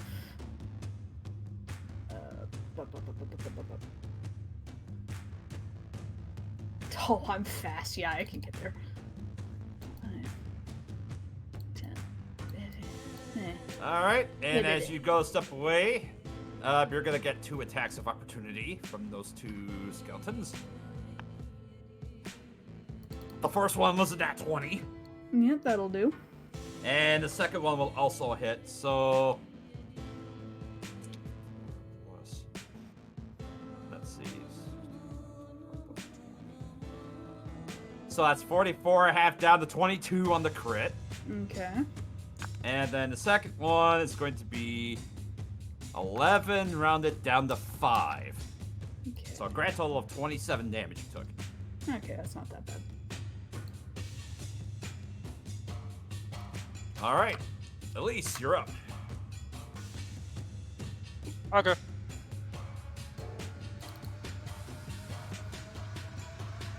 So moving the snake actually makes this decision a lot easier. So I'm gonna bonus action move Hunter's Mark onto this boy. Okay. And then I'm going to regular longbow attack, no sharpshooter, but specifically, I'm aiming for this square right here. Ah, I sense a volley coming. Maybe not, but we'll see. Roll the hit. Regular longbow, 32. That'll absolutely hit. And since that hit, I'm going to go ahead and proc a bursting shot. So Yes. him and each other creature within 10 feet of him, which is this guy and this guy, are each going to take 2d6 force damage. Ah, very So clever. that's 13 piercing for the regular damage. It would also hit this guy. Oh, yeah. No, he's too far away. He's only 10 feet. Well, he's 15 feet away from that square, so... Yeah, that's why I aimed for that square specifically. Mm-hmm. All right, so 13 piercing, that was just 13 on the one you piercing. shot, right? Yeah, that was on the one I shot. Plus, since he's already taken damage, Colossus Slayer Mm-hmm. and Hunter's Mark. And now, the bursting shot.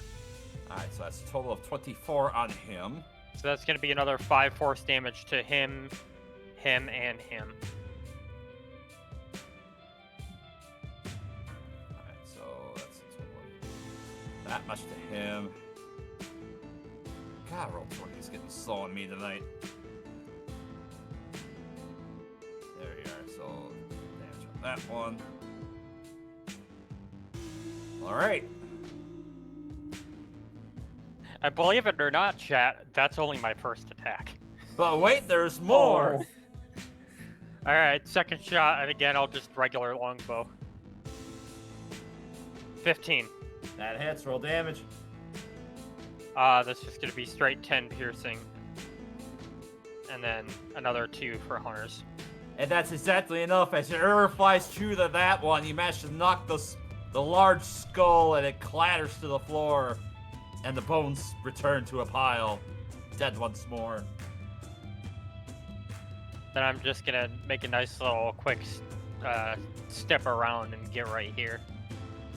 Alright. Next up is Kawasha. He's going to disengage because he's very badly hurt. 5, 10, 50, 20, 25. He'll end his turn between Dan and Zeno. And then Orvex is going to bonus action to reload his crossbow. And let's see who looks the worst for where all those ones that are left.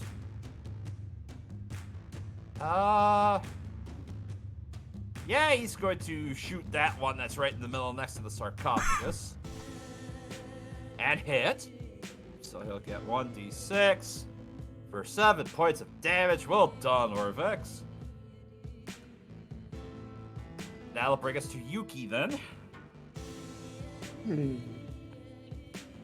Part of me wants to position her at the stairs, but I don't think I'm gonna have enough time to make her grow since the skeleton boys are coming upstairs probably. I think I'm gonna have her. Can I have her hold her action to do the help action when the Minotaur comes into range? You know what? Yeah, I'll allow it. Alright. So that's exactly what she's gonna do. She's gonna hold her action to bark at that skeletal Minotaur. All right. That will bring us to the skeletons then, and that's gonna be a wisdom save on the one in your moonbeam. Constitution, but yes. Or Constitution. Let's see. What's their con mod? It fails with a 13. Alright, then he's taking a lucky 4 damage. Damn. Alright, so this skeleton's gonna move 5, 10, 15, 20 feet up to there. This one's gonna slide around there. That'll be, we'll count that 10 feet to shimmy around that post. Commence the 15, barking. 20, 25, 30. Yep. And then that one's gonna dash up the steps. This one's going to coming out of the closet. So 10, 20, 25, 30, and he's going to dash up the stairs. And this one is also going to dash behind him. And this one's going to move 10, 15, 20, 25, 30. We'll say he's going to dash over towards the other side as well. To right behind there. So let's see. The one towards Rue. 5, 10. He dashed, so he can't attack.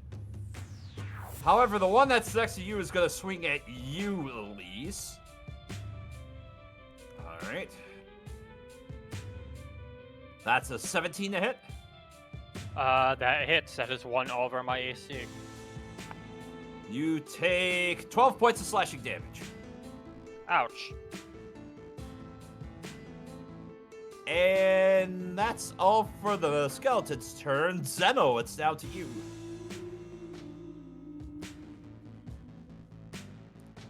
Right, second verse, same as the first. Zeno is going to... Like, is there any room, like, from right here? Let's see. You could stand within Yuki's space because she's tiny. Based on the angle of that, it'd be a little bit. Oh, there you go.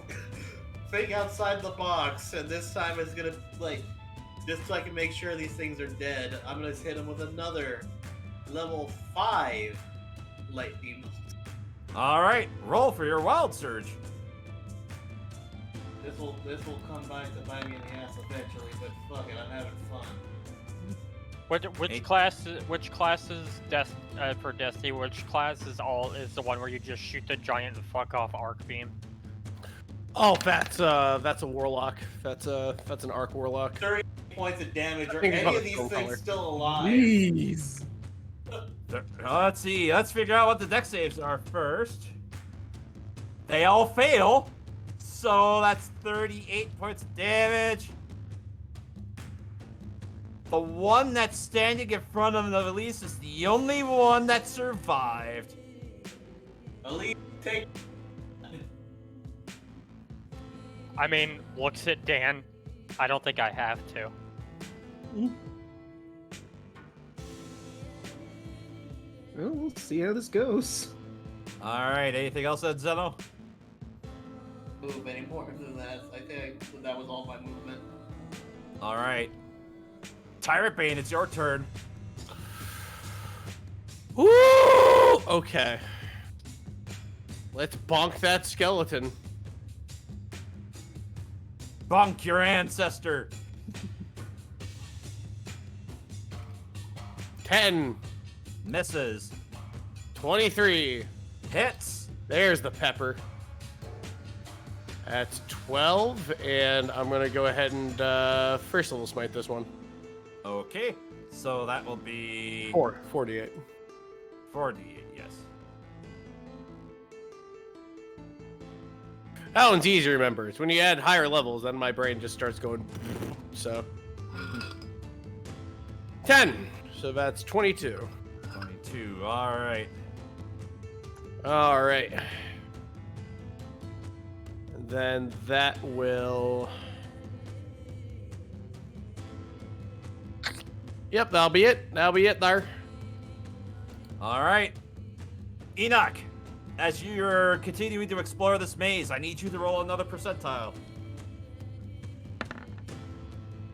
17. You continue on finding more twists and turns, and you discover nothing. Can I use my inspiration on these? I wouldn't bother wasting that, to be honest, on the percentile roll. Fair enough. Just asking. Yeah, It's my turn. Yeah. I'm not sure what the number you need to hit is, so.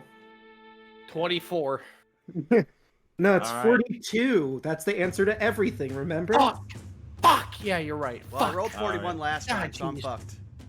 All right, Dan, you're up next. All right. Now, I believe I can move the moonbeam here and then here. I think that's within the 60 feet of moving it. And that'll tap Alright. that one there and get the one that's just in front of Elise. So roll them con saves. All right, so for the one, and you're just moving the moonbeam. Were you hitting all three of them, or were you just? I don't think I can manage to hit all three of them. I think I moved it there because that was just enough to get 60 feet from its Okay. current position. Although, So, actually, just- let me snap just to one. corner so I can do it properly because it was centered right in there. So if I did that, I tried to do like right there, and yeah, that would have been exactly where I could move it. All right, I'll say you could graze this one, so that one also needs to make the con save. Yeah. They both fail. Excellent. Now let's see how much they're hurting. Do. That'll be 15 radiant damage. All right, they're both still barely standing. Ah. Dang. Do I want to... what the hell. I'll use my bonus action to make Yuki grow to medium-sized. So maybe she can clean something up. All right. Oh, Back to the and- top. Oh, Sorry. yeah. I just realized. I haven't done it in a while. Let me do the Latin here. Fuck me Yuki crescere! Meh. All right, Rue, you're up. Alright. By the way, real quick above game, Yuki's help action went off, right? Because there's the giant minotaur standing in front of us. Yes. Yep. So you would have advantage on the attack next to it, since you would be next to the initiative. All I right. don't think I need it. Ah. So I'm pretty sure those both hit. Yep. So roll damage on the first. So that's gonna be 12. 12 to 24. That one's still barely standing. And then the And second the what? one. The second one will be enough to cave that one in, and it is this- dead. This'll be funny, because there's an ability that the air element will have. I'm just going to invade its personal bubble, and I'm going to set off Whirlwind. Ah, strength save, yes. Let's see. It is indeed a DC 13 strength saving throw. Let's see. It passes with a 21. Okay, does it do anything? If it saves. I'm getting flashbacks now to the first campaign I DM'd when I accidentally killed a player with two air elementals. Oh. Okay. Oh. It is going to take half of this damage then, and it is not going to be tossed away. All right. What's the damage? It is going to be 22. What kind of damage? Bludgeoning And damage. you still shatter it. It is dead. Just gonna move your stuff to the side for a sec while I just go. Wah. No, I think I just wasted my spell slot because I'm pretty sure Lisa's gonna decimate the skeleton. Curiosity. So it doesn't say that this takes an action to do. Would I be able to fly over this guy and do it again? I'll leave that up to you. Hmm. Actually, no, That's- I don't think I can because it says I stop Yeah. if I run into something. Okay, never mind. All right. That's my turn. Elise, can you finish off the last skeleton? Well, I certainly hope so. Just gonna go ahead and pass Hunter's Mark over to it, just to be safe. Mm-hmm. And we'll just shoot a regular longbow at it. Also, I just realized, Milla, it was actually supposed to be 11 because, yeah, he passed the save. Yeah. Well, he didn't have that many hit points. Okay. Wow. You Yeah, don't even need to roll all the damage. How do You might you have throw the kill shot, Elise? Yeah, I don't even. I just look at Dan, shrug, just point blank. I shoot it right in the throat, and its head falls off. Yep. It falls up, and your arrow actually picks it up, and it pushes it against the wall, and it shatters on the back of the wall as the pile of bones collapses. By the way, that's a 33 on a nat 20. Jesus.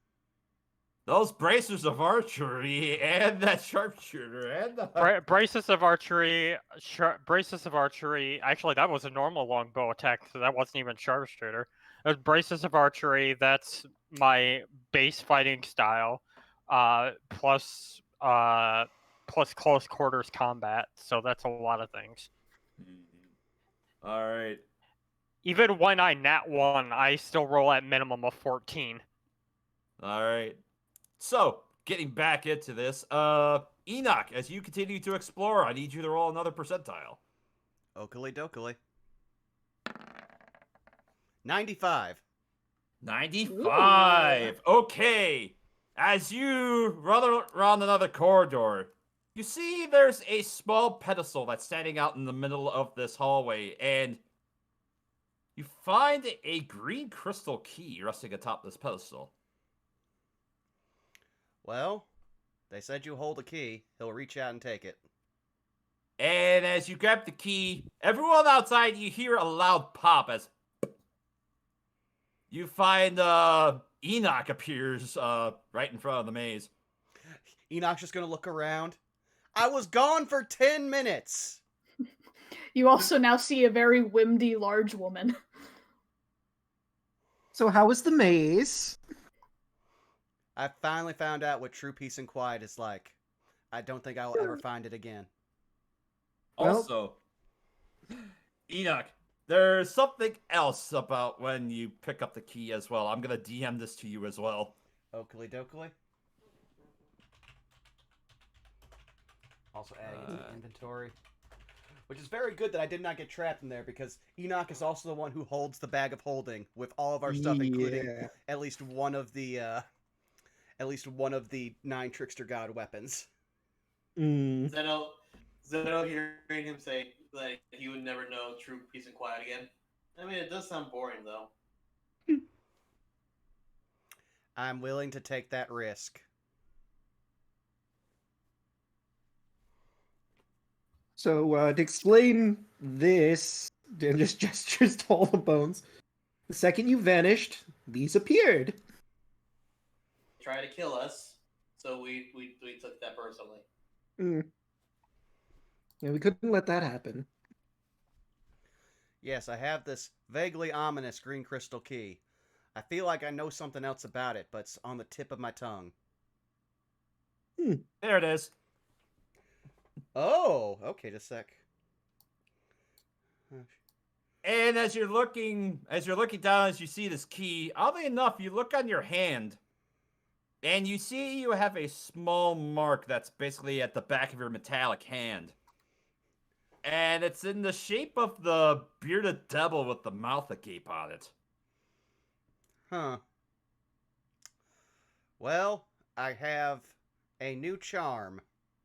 I find it quite off-putting. Hmm. Okay, give me 1 second here. I'm adding this to my sheet. It might come in handy, it might not, but I'm not looking forward to using it. Oh, it must be powerful if you found it within there. You see Enoch give like the Excalibur face and then just do the iffy hand. Oh, I didn't say it wasn't dangerous, but Yeah.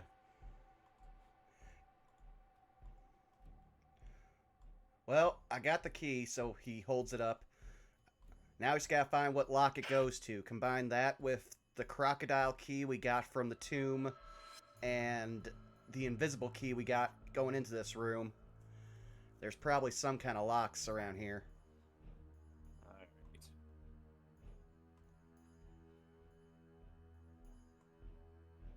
Alright, so as you're kind of looking around,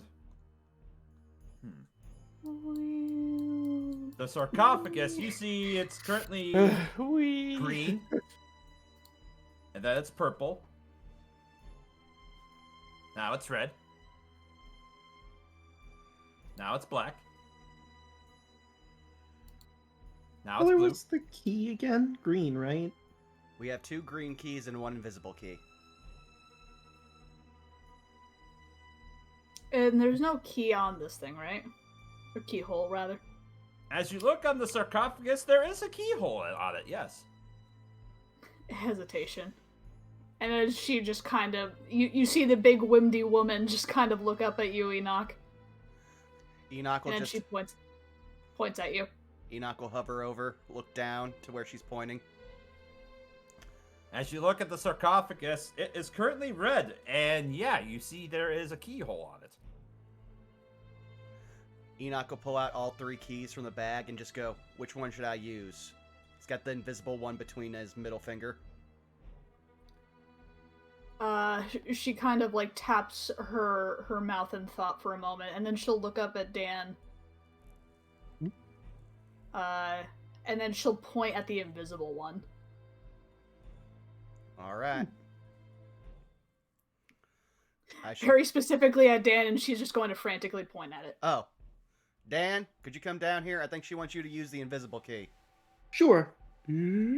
Or possibly identify it. Okay, I could give Thumbs up. I could give identify a shot. Go ahead. Take 10 minutes. You know, I'm starting to like get really good at picking up on your like pantomime. Soft wind noises. So, what does identify tell us, Milla? Well, the invisible key... It's a normal key, but it's under the effects of a permanent invisibility spell. That's what you ascertain with the identify. So, it's a normal key, but it permanently has an invisibility spell cast on it. That leads me to believe... That leads me... Huh? Yeah. Hmm. That leads me to believe that this might be the best key for it, mostly because without my detect magic, we wouldn't even know there was this key. Ooh. So, just from the fact they don't want this key found, leads me to believe it's possibly useful. Hmm. You want I should try it? He looks up to giant Windy Roo. She'll point at herself and she'll motion them backwards. Got it. Drops the key off in your hand. Alright. You go to try to use the invisible key in the keyhole. It does not fit. Well, dang it. You see the wind slump. Oh. We could try the key we found here. I mean, that could work. Yeah, that would actually probably work, considering the riddle literally says the key. Yeah. Yeah. I will hand you the green crystal key and take back the invisible one. Alright. Alright. The sarcophagus is currently black. So it's green. You know what? Rue said that her favorite color is green. We're gonna... The key is green. We'll wait for green. Alright. As you wait for the sarcophagus, it turns blue, then gold, and then it turns green. And as you take the key and insert it into the sarcophagus, when it turns green, the lid of the sarcophagus vanishes, as does the key. And you look inside the sarcophagus, you see it's filled to the brim with salt.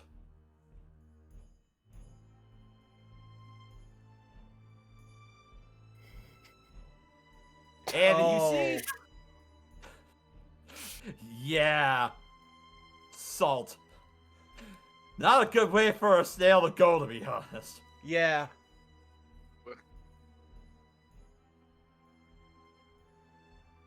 Well, we know who's here.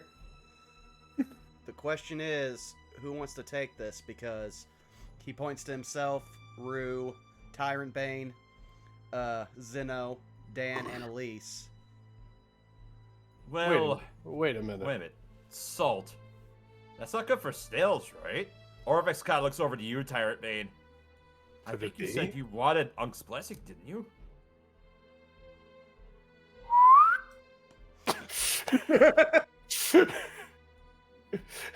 If this is a cartoon, it would just shove. What form are you right now, Rue? She is wind. Yeah, just take his hands, just She-Hulk clap you away from the fucking sarcophagus. If you go within, I want you to know that if you go within her space, she has whirlwind, which will be funny in and of itself. We have a relationship. I will politely ask the wind to move. I like to imagine that he went to clap him, but like the cheeks just did like the flappy bit, and then he's like, okay. Pardon me. Okay. That didn't work. Thank you. All right. Let's I'll look over to Enoch. I'll look over to Enoch. I never really expected this to be happening, to be honest with you. True. Just be careful, because we don't know what'll happen if someone tries to have the spirit of two of these gods in their head. Thinking of the legends, I think they'd be benign toward each other, but we'll see.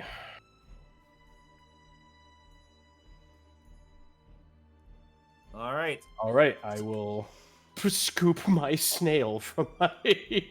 All right. Bowl. As you go to dig through the salt to feel around what is inside here, you feel around. Oh, you feel something round in there, and as you go to pull it out, it looks like a bracer that's made out of some carapace. You don't feel it. You set that off to the side. You reach in. You feel around some more. You feel another bracer that's kind of similar to that. You pull that out.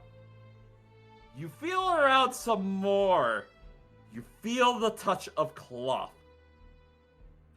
Slime, and as you touch that, you go to pull it out. You see there's a robe, and as you lift it out, slime pours from the folds of the scintillating robe to take the form of a multiple flail-like pseudopods. A female voice echoes through the chamber. I can help you. At least, I think that's what I'm supposed to do. Do you resist? Of course not. And immediately no you means. hear Obalaka. Wait, no. I was in this body first, Doug. No, don't. Call high or low for me. I'm gonna go high. Let's bank it. Come on, snail. Come on, snail. You know, just for flavor's sake, as the spirit of Ugg launches itself into your body, you feel the presence of Ugg trying its best to push back against you. Obalaka, seeming like it's bearing against you. It feels like Obalaka has like a hold of your heart. You feel your chest getting heavy for a moment. And as you feel yourself sway from the tenseness of this fight, you feel Obalaka leave out of your body as it begins to go back into the ring. And you find yourself being possessed by Unk. Now, Baller. while inhabited by Unk, you gain the following flaw, which overrides any opposing flaw. Mm-hmm. I am incapable of making decisions. One. Additionally, since Unk has left your body, you currently lose attunement to all of your magical items. I can take a minute. Since you're being possessed by Unk, your Constitution score becomes 23, unless it is already higher. Ooh. Prepare to get a whole lot more Ooh. hit points.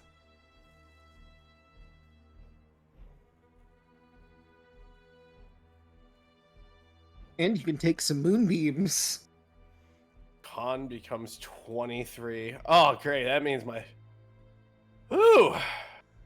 That means you get to add your con modifier, well, your new con modifier, 10 times to your health. My new con modifier 10 times? That's how it works. Yeah, because con boost is retroactive as well. Well, I have 164 health now. Nice.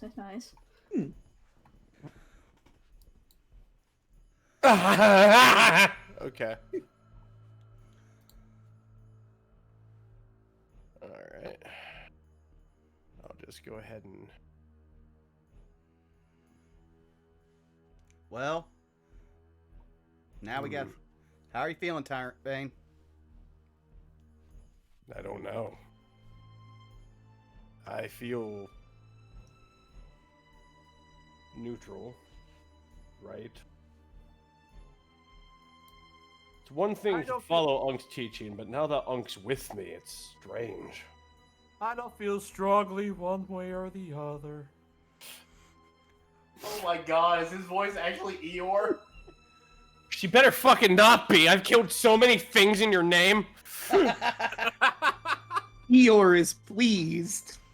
All I want to say is after hearing that, what causes a snail to become neutral? What causes a snail to become neutral? Doesn't make any sense at all. I didn't know Unk came from the neutral planet. I could deal with good or evil. Those neutrals. Damn those neutrals. I feel a lot stronger though. I mean, I think I saw you get 2 more sets of abs. Yeah, that was kind of crazy.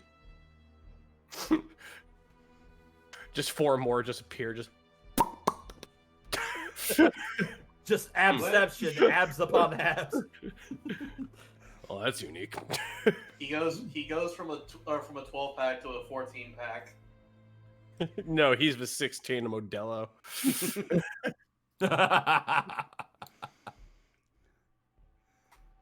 So, I'll see if I can't communicate with her. Hold on. Can you hear me? Yes, I can hear you. I'm Tyrant Bane.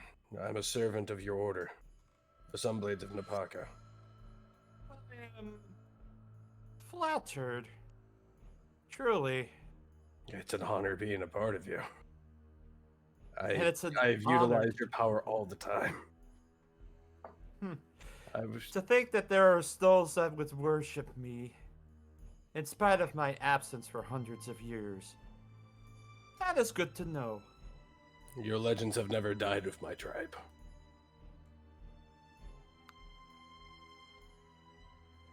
Just everyone else is hearing Tyrant Bane going, yeah, anyway! Just...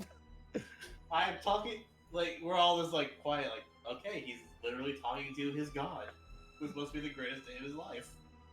Well, that's. Oh yeah, inside Tyrant Bane's going...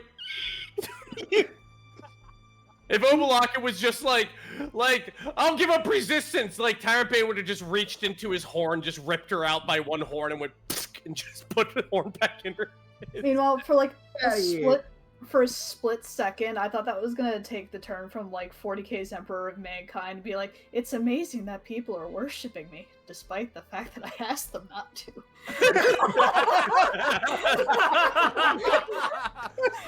I wish to burn the ecclesiarchy. But sir, Kill a man! Fix this! Girly man! Alright. I will continue to act in your way. I will ever be an avatar of your power. That feels nice. Thank you. Of course. Now what? You gotta hear Unk in your mind. Oh my god, Unk has the same personality as Tyrant Bane! Oh, now what do we do? And Unk's like, oh no. Would you like to watch fantasy football? The Chargers are on. Yeah, I don't know. What do you want to do? I don't know. What do you want to do? Oh no, they're trapped in a loop.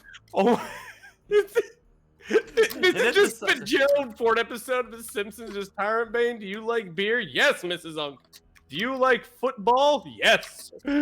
Let's go back to my temple so we can drink beer and watch football.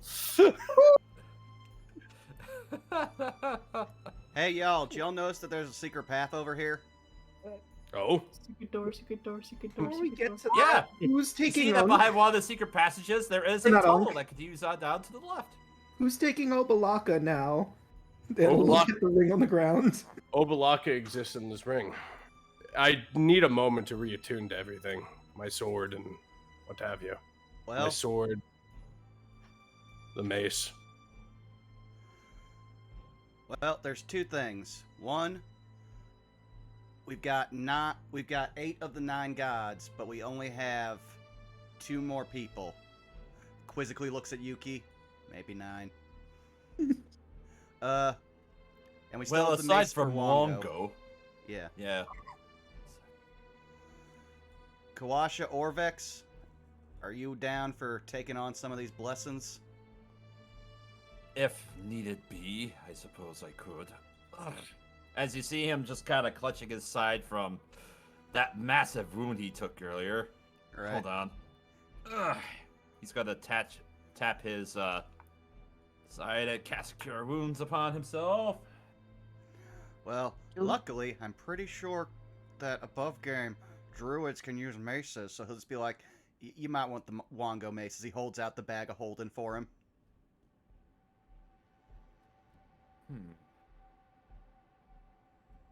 We could have Yuki wielding a mace. No, we just put this ring Danger of Pablo. Obalaka. We just go ahead and just slip it on her like a little paw bracelet. Yeah, there you go. Just go ahead and put some bling blong on the dog.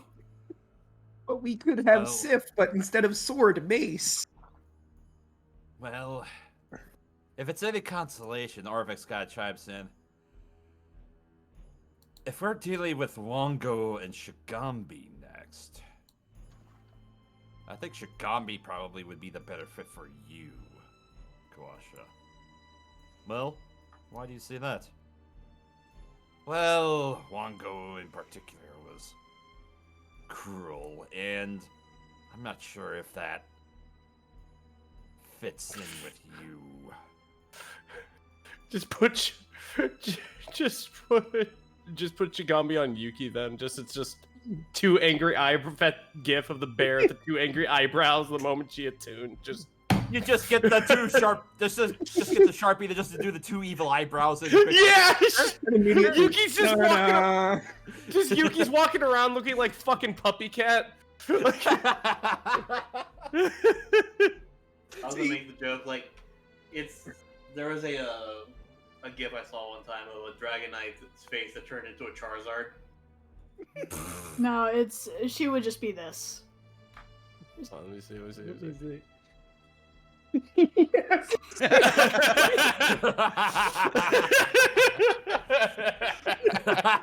Wait, no, I realized what it is.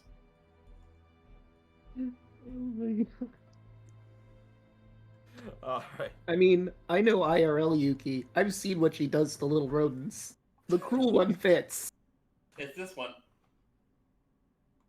There you go. Wow, I've never seen a corgi demolish fucking cabbage. Dog What did hates cabbage fucking ever do cabbage. to him? It grew. I've seen an edit of this where someone has like noodly arms drawn on them and fearful eyes. Made it like so much worse. Oh my god, it's so fucking dark.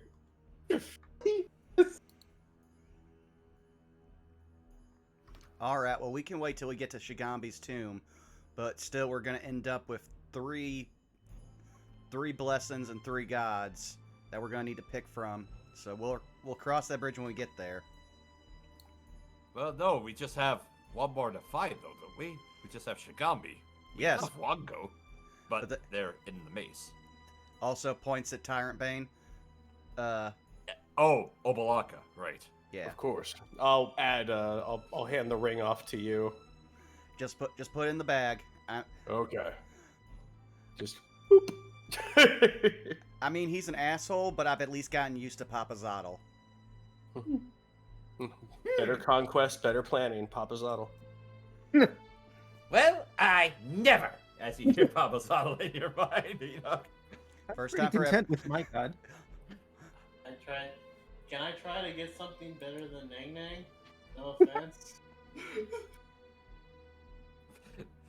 Brother, you can't get anything better if you even tried, as Yaka just chimes in.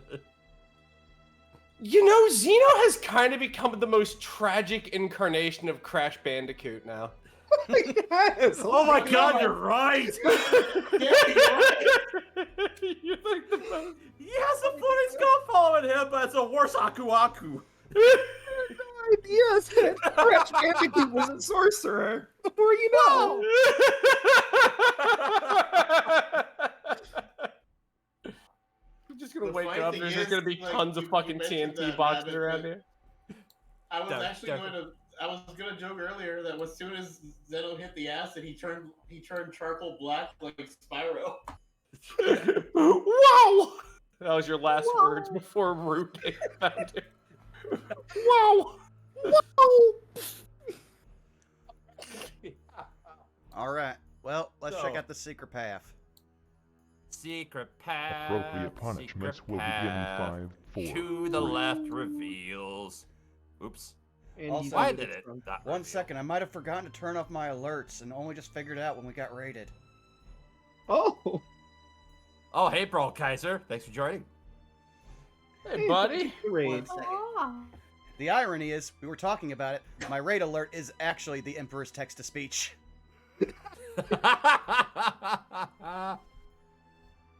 All right. So, as you guys make your way down this corner,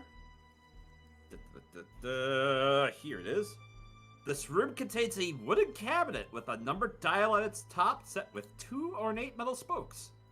Beneath the dial, a pendulum swings inside an open compartment. An egg-shaped stone adorns the pendulum's tip. Huh.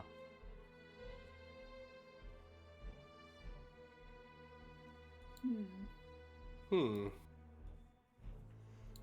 Oh. As you make your way into the room, Tyrant Bane, you hear Unk say, "Oh, I like the way this thing looks. It's marvelous. Stay and watch it." As you wish. And I will stand and watch the thing. Could you highlight the thing I'm watching? This. This. Tuck. Tick. Tuck. Just Tyrant Bane just Tuck. puts his sword down, just clanked on the stone, just watching it. Just. Tuck. Tick. Tuck. All right. Tick. Just could you give me the description one more time? A wooden cabinet with a numbered dial at its top, set with 2 ornate metal spokes. Beneath the dial, a pendulum swings inside an open compartment. An egg-shaped stone adorns the pendulum's tip. I just realized, it's just a grandfather clock. It is. About to clock. say, Yep. it's just an ornate grandfather clock. Above game, yes, it is an ornate grandfather clock. What time does it say? It says... Let's see, what time does it say? Above game, it currently reads 6:28. Now, the better question. Does any of us know what the fuck a clock is? I mean, I clocks do- suppose an Arcana check! Or a history Roll- check to see if Because anybody knows what a clock is. I would assume that Zeno's seat has at least seen a clock, considering he was at a university. I've Yeah, the DC's probably easier for read you. or heard of clocks. 23. That's a 21 in Arcana. The sundial will always tell us what time it is, but what about night, when time is dead? It's a 12. No, Tyrant Bane. It's time to sleep. Alright. Yeah, all of you have seen or at least heard of what a clock is as far as being a timekeeper. Huh. 1 second. Like, Zeno's gonna look, huh. As you cast Eldritch Sight, you detect illusion magic coming from the open compartment, as well as divination magic coming from the stone that's at the end of the pendulum. Okay. So And as you look a little further, you see one spot of this compartment. You technically get 2 pings of illusion magic. One coming from the compartment, which... Do you wish to investigate it? First, I'm gonna explain everything I see. So there's illusion magic from the compartment here, and divination magic on the pendulum. And I'm picking up something else, but is everyone okay with me reaching in here to try to see what I can find from the other type of magic? Before you do that, can I take a quick look at it? By all means. I would like to do an investigation here, because I have advantage on investigations discerning the nature of illusions. Okay. Tyrant Bane is just staring at this thing. I'm pretty sure you could poke him dead in the eyeball and he wouldn't. I even react. double-clicked by accident, but you know what? I'll use my inspiration, because that's a 9. Yeah. Well, you have advantage, so it would have been a 15. Oh. 15's probably alright. Let's use the 15. Yeah, as you're investigating around, you feel, as you go to act like you're gonna touch the compartment, you feel something solid. As you kind of feel around, yeah, it makes sense that feels like there's an invisible door, and as you kind of feel around that door, you actually do detect that there is a keyhole, and that makes sense. Enoch, as you're looking, your sense of illusion magic for where the keyhole is matches up with where he finds that keyhole. Enoch will pull out the invisible key. You think this will work on it? I believe so. Windy noises of approval. Alright, Enoch uses the key. Alright, What you that use the even key, sound like? and the invisible key fits for the invisible door. Alright, so let's turn the key and see what we win. Alright, you turn the key and you open the door, and you see the pendulum is still swinging. Tick, tock, tick, tock, tick. Enoch will try to reach in and take the divination orb that's on the pendulum. Let's see. You go to grab on it, and as you go to remove the stone, tick, tock, the clock stops working. As you now have the stone.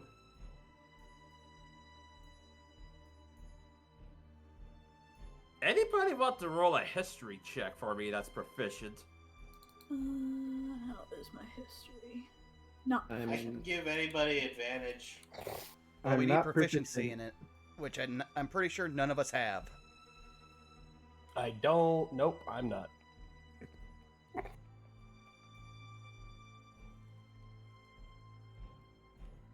I can tell you Yuki certainly isn't. Enoch will... Really, she's not gonna vomit books like Hootie. All Yeah, right. no. 1 second. Hey, Orvex, you want to take a look at this? Oh. Alright. He's gonna see if he can roll. Wait. The stone. And you see his eyes go wide. You remember that tabaxi we ran into when we were exploring Omu, right? The one that tried to kill us? Yeah. He Oh. said he was looking for the navel of the moon.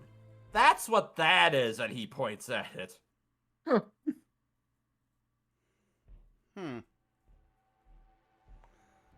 Well, Wait, really? yeah. Hey, Dan. Hmm? Identify this, would you? Will do. I'm not gonna use I love Wouldn't how do him any good. nonplussed Dan is about. I love how nonplussed Enoch is about this. Like, this is one of the biggest discoveries, and Enoch's like, "Cool, Dan." I mean, Listen. Dan's on the same boat. The guy tried to kill us. Who wanted this? Well, Okay. yeah. It's also, you gotta remember, Enoch's slowly turning into a full-on robot. Stuff that faces him is a very high threshold at this point. Magnets. Well, I'd say magnets actually come a little bit down below Rue using heat metal on anything. He is No. he is very high-key afraid of her whenever she does that. Well, just don't piss her off. You won't have to worry about it. I was gonna say, just don't make her angry. Yeah, exactly. You see, I could have went into a Category 4 hurricane, but I didn't. And Rue and I have deepened because of that. Yeah. Your social bond has grown. A little bit. A little bit. Listen, I feel like Rue and Enoch are only on their first social link, okay? Yeah. So, as Dan goes to cast Identify upon this, yes, in fact, this is the fabled Navel of the Moon. Am I reading that right? Ah, screw it. Yeah, this is the fabled Navel of the Moon. Neat. What this does it do? item, it does not, it requires attunement. Okay. And at dawn each day, it regains 1d4 charges. You may use a charge of this to cast Find the Path. Specifically, in order to find a specific person or object. Ah. Yeah, probably would have been really That's- helpful for Bag of Nails. That's ridiculous. Above game, like I feel like I should have this because of what it's called. I I gotta commit to the bit. Dan's gonna really want this because it helps you locate a single person. Who might he want to find? No, I'm just saying like above game because it's called or something related to the moon. Yeah, I gotta say like I had to show interest. Well, if you want it, Dan, good luck, because remember, divination magic in here basically doesn't work. But we've also established that it works if you're looking in here, not outside of here. I was able to use scrying to find Peggy before, so theoretically, this should work the exact same way. Slow blink looking at the clock. The You're clock is sad now, Tyrant Bane, because the clock stopped working. Oh, I'm sad it stopped. It's okay. One day it will move again.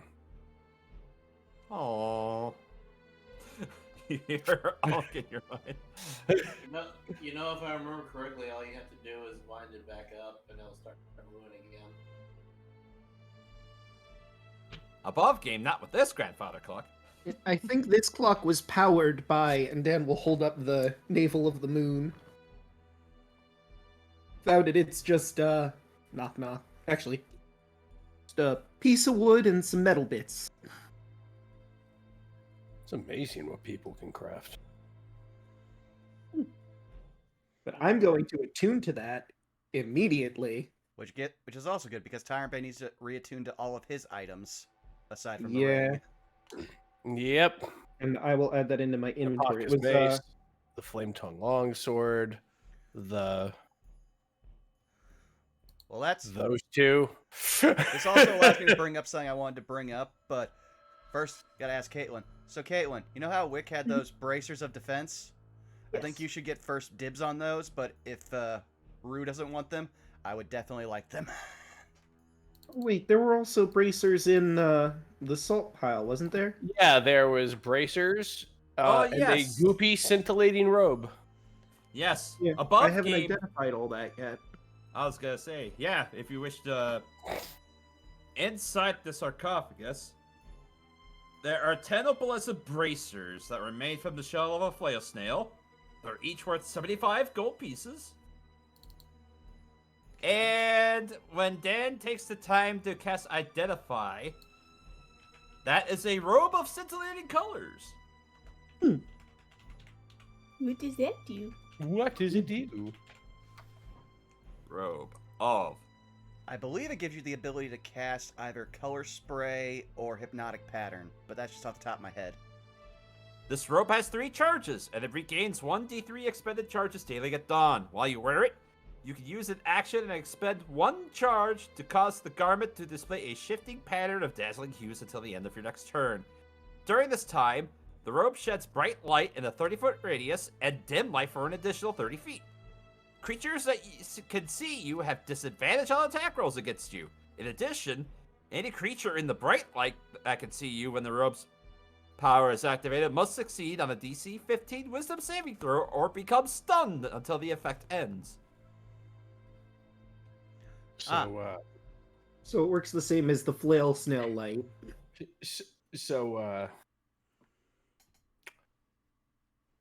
Wait, no. They probably don't give anything for armor class or anything, so I don't think I need it. No. I don't think I can put it over my armor. Or under it in a charming toga. How much is Enoch's armor class? 17 right now. Okay. And No, mine is 20. I'm tanky just from my theoretical health pool if I'm transformed, so Enoch can have them. All right. The braces of defense. Oh, I thought you were talking about the robe. Shit. No, That's yeah, why no. I said my thing. Okay. Okay. I mean, if you still had Obalaka's blessing, I'd give him to you because you'd have one more attunement slot. But Mhm. you're already wielding a bunch of stuff, so you're nearing your max. Yeah, the most you can attune to is 3, right? Yeah. Yes, I believe so. Okay. Obalaka Yes. gave you one extra at 4. Right.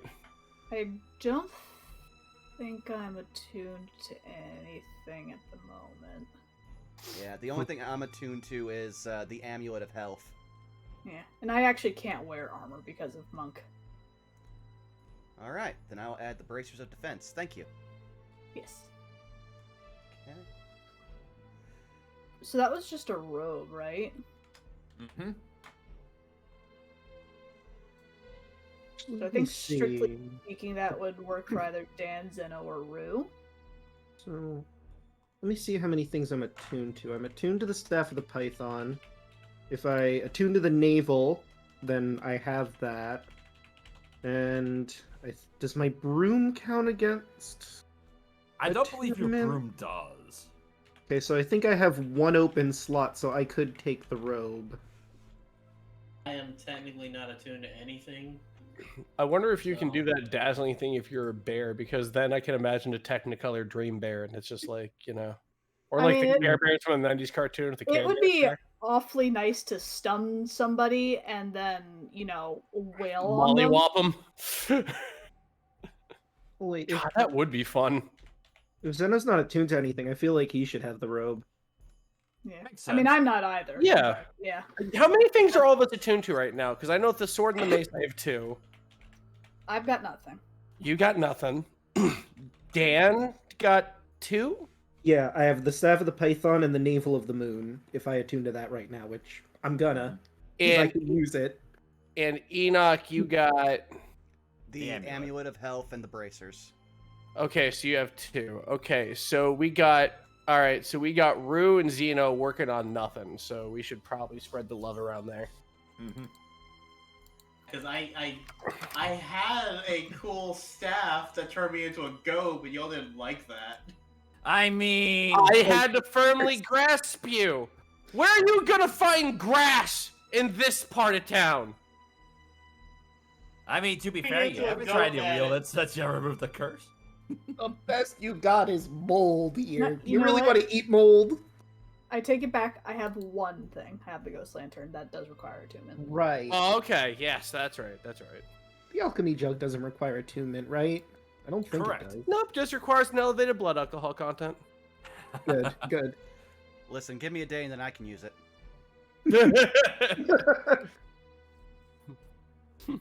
Okay, You're then on yeah. cooldown. If Zeno wants it, you can have the robe. I'll take the robe. Cause that'd be, it'd be fun to have something else that I could use.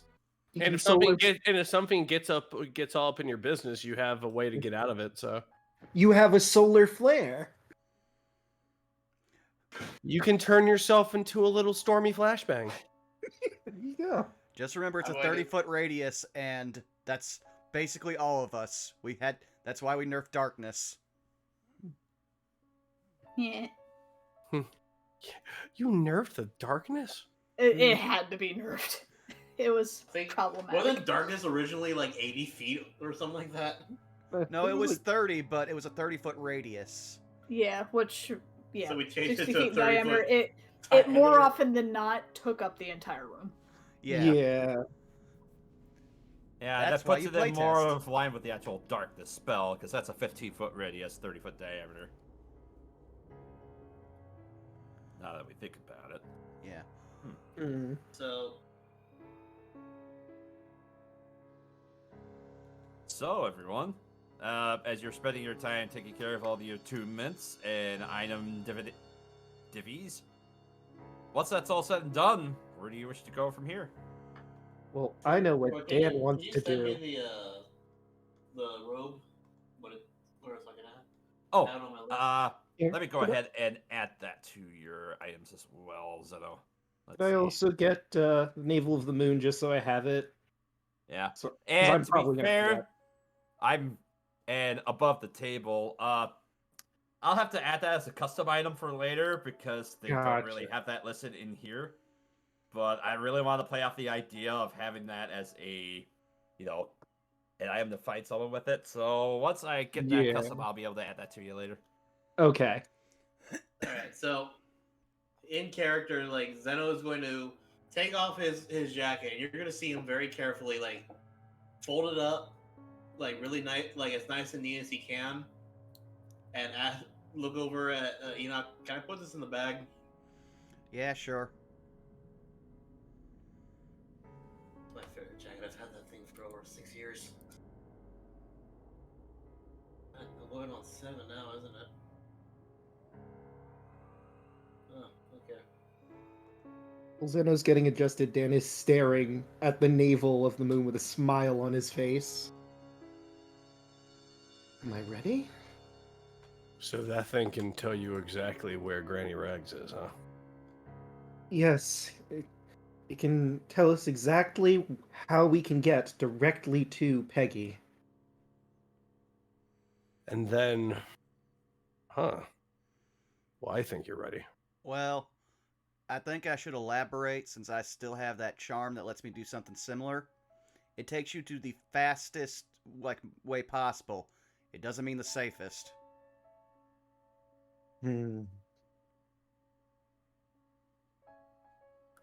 I do a small flex of my arm. If it is dangerous, I'll make sure nothing happens to you. Would everyone be okay with indulging me? To finally... Zeno's gonna walk over to Dan and put his hand on his shoulder. Think of all of us. I think you deserve a happy ending here, buddy. Let's get you that closure. Thank you.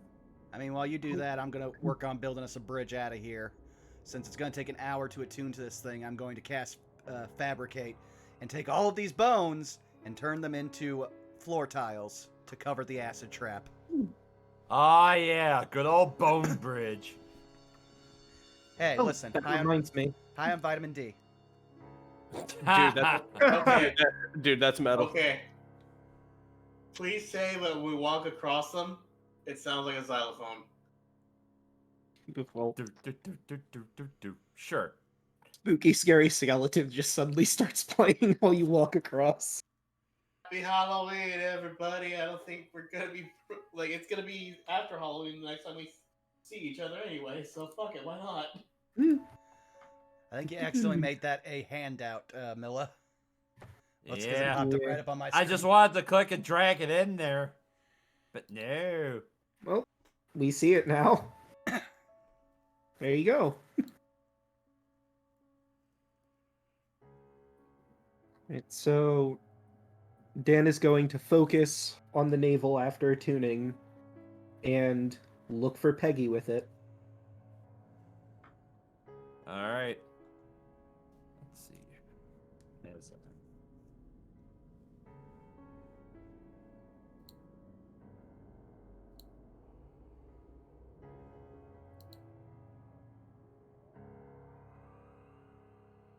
So, as you use Find the Path to try and find Peggy, it directs you back through the hallway, out towards the balcony, down the stairs, and down the pit that is in the main area. That's Okay. where it's showing you so far.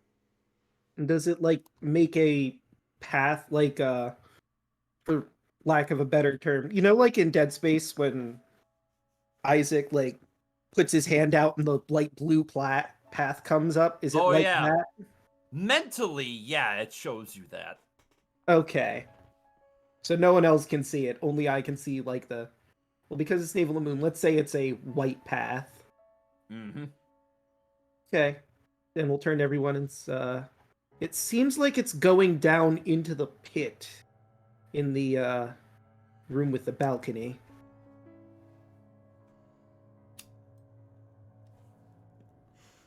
Like I said, straight path, not the safest. Fair. And there were those statues around it. Maybe there's something we can do with the statues to, I don't know, maybe there's a platform or something. Or, like you said, it's just using the hole as the best idea. Because it's the fastest. We'll see. We still got more of this place to explore and possibly find that statue in Napaka that Tyrant Bane's got to deal with.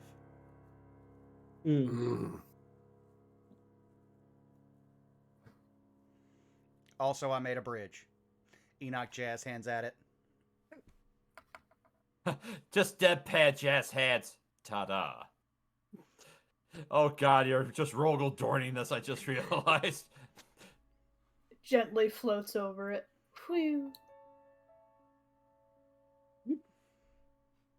Then we'll just, lie. But it's a nice bridge. Uh-oh. Why are you dragging the... Oh, wait, never mind. I was like, why are you dragging the token with you? Wait, never mind. That's on a different layer. Disregard that.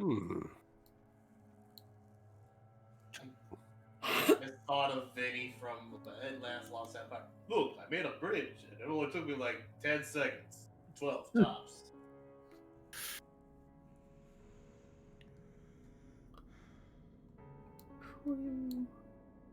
All right. And as you make your way over towards that balcony, you see that there is a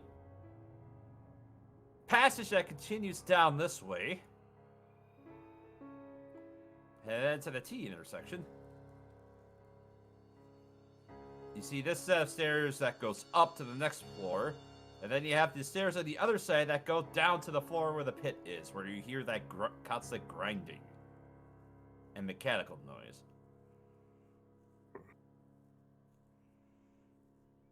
Rue will just look at Dan. She's just gonna either jut her finger at the down below or down the hall. It's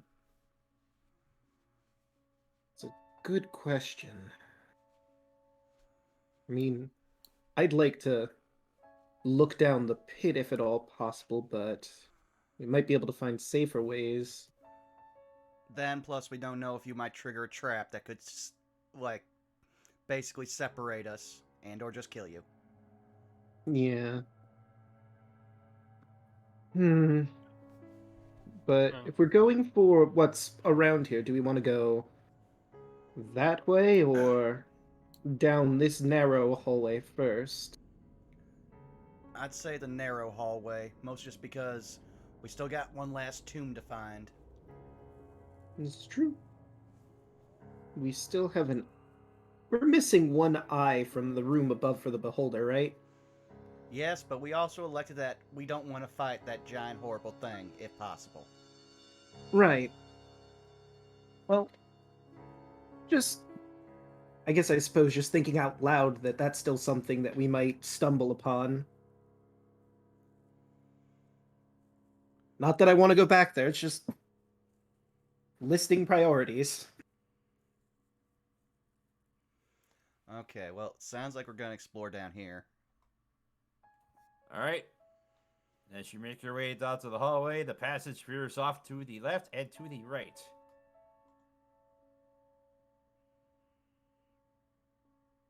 To there. And we'll say to that. And let me reveal what's down at the end of this hallway.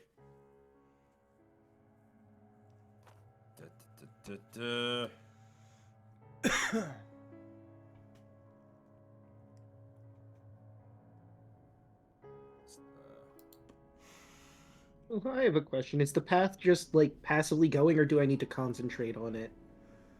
It's a concentration spell. Yes, it's concentration. Okay. Until something more pressing occurs, I guess I'll just keep that in my mind until it runs out, or we encounter something that requires attacking it. Yeah, I can give you the time on it right now.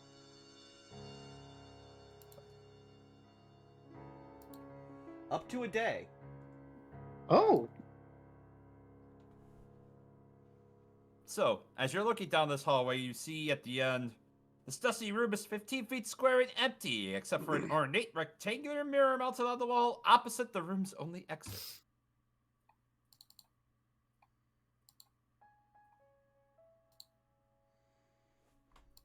Oh, the mirror room. We did get a warning about that. Apparently it holds 12. The mirror holds 12. Find the Iron Scepter's twin. Ah, we did that. Maze holds key.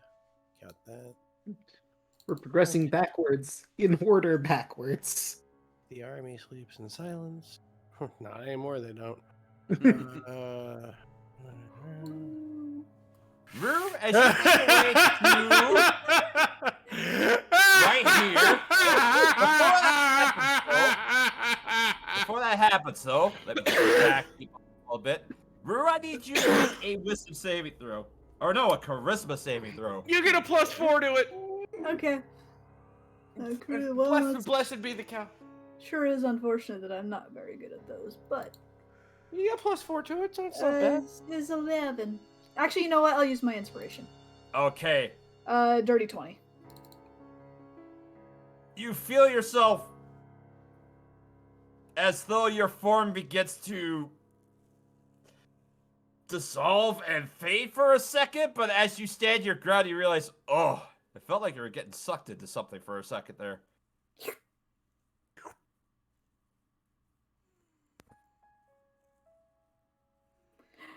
She just kind of looks down at herself for a moment, wiggles her fingers, looks back at Enoch, Magic trap? nods. Okay. I gotta keep an eye on you at all times. I'm reading this puzzle, and you're just going wee closer into the wood chipper. Listen, I'm back to my truest form. That is chaos. I finally have the thing again. I'm so happy that you found a god that allowed that. Yeah. No matter what god it was, Milla was gonna make it where she was that way anyway. It's not my fault you were deciding to pick up Aijin.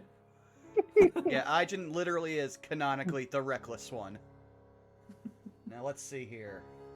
What do I have that might be able to... I'm just saying, y'all are on a time limit. If y'all reach it. It doesn't even need to talk to you, you just go. Okay, so the thing is trapped, and it's got... Enoch will look to about where Rue's standing. He'll turn his hand to a sword and make a line. There. We know it holds 12, but we don't know what that means. Maybe it has a limit of 12 people that can be inside the mirror. Well, considering we don't have 13 people... Wait a second. Wait a second. Okay, how many people do we have?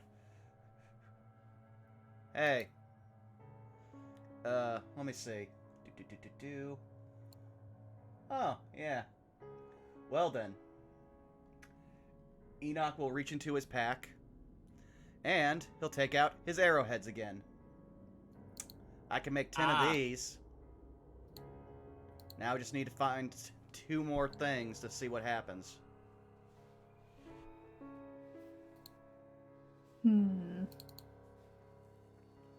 Well, I could summon Sam, but excuse me. Like Bless above you. game, I was gonna offer fuck the fucking skull, but I think he just teleport back. Yeah.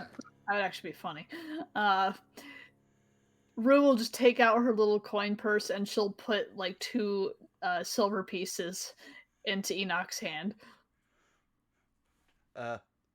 Rue, I wish I could, but as much as I can only animate up to 10 of these things. That's why we need to find 2 other things. You just see her slowly take them back. Yeah. I appreciate it. You could Also, maybe now I'm imagining a giant wind lady with a coin purse. Yep. Just to ask a question for you. For your animate objects, do the objects count as constructs? Let me double check. I know that they do get a charisma score, so they'd be affected by the save. Here, I'll just drop it here. Yep, constructs. Okay. That's why I haven't cast the spell yet, because first of all, we don't have enough stuff. Well, do you summon Vorn Jr. and also your arrowheads? Does that be 11? Listen, man, above game, I only have so much processing power, because they're both concentration spells. Ah. Welcome to being a It's- warlock. I can do a lot of things very good, but I have to focus on them. It's like being an administrator.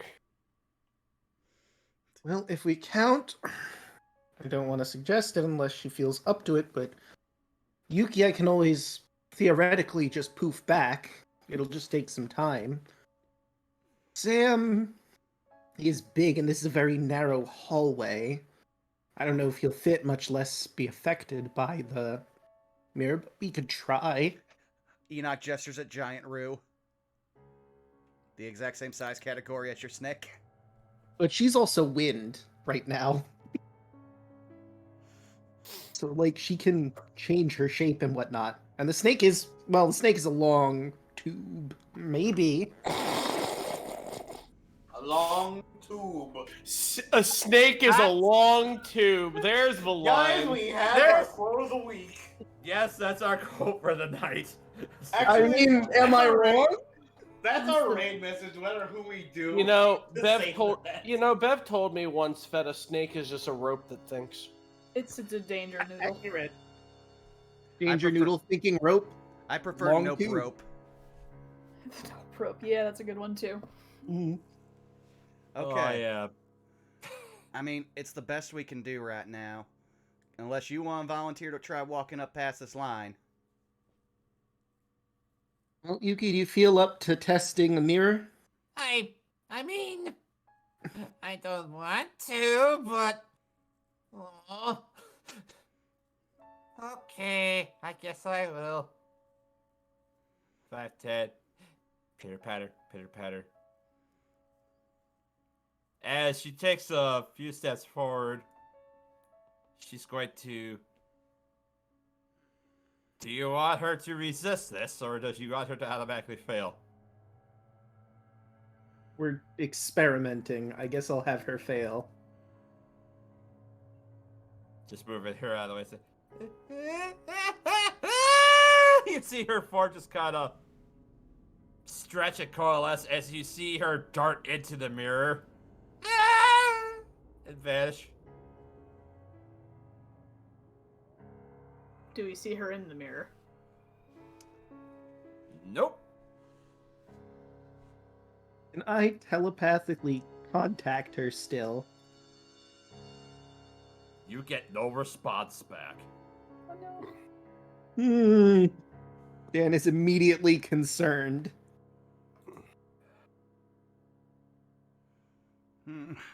Well, now we've seen that, I'll try my hand. All right. 10 arrowheads. All right. You summon your 10 arrowheads. They walk towards the mirror, and nothing happens. Huh. Okay, it has to be something actually living. Let's see, how many things can I... Okay, creatures... Theoretically, I could summon 8...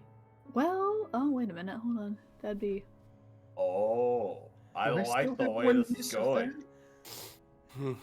I wasn't sure if she had it prepared, that's why I wasn't saying anything. I don't have it prepared is the thing. I would have to Aw. prepare it. DM above game likes this idea. But in game, it is up to you. Oh wait, I just realized. Oh, I'm gonna hate this, but yeah, I might have a way to summon some things. Enoch just sends out a shiver. What do you have in mind? Curious puff of wind. The wind just takes a form of a question mark. Yes. So when I picked up that key that we used to get out, I'm trying to remember, to free Unk, the key had a charm on it. I can summon a frog that I can use to, go out and see things for me. It's just the way I summon it is very disgusting. I can summon up to 3 of them, so that's 3 things. It's just a matter of we need, with that, 8 more things. Winnie points at herself. You can do that? She sits down. Okay, well then, you might want to get behind me for this then. Even if you're winning. Actually, you know what? If we're doing this, she's gonna de-windify. I would need to rest. Okay, well, I can send the 3 things in now, and after that I'm probably going to want to sit down. So, you'll watch as Enoch visibly, pales as he then begins to start dry heaving, because I will put this in chat for everyone. Charm of the Swollen Hag.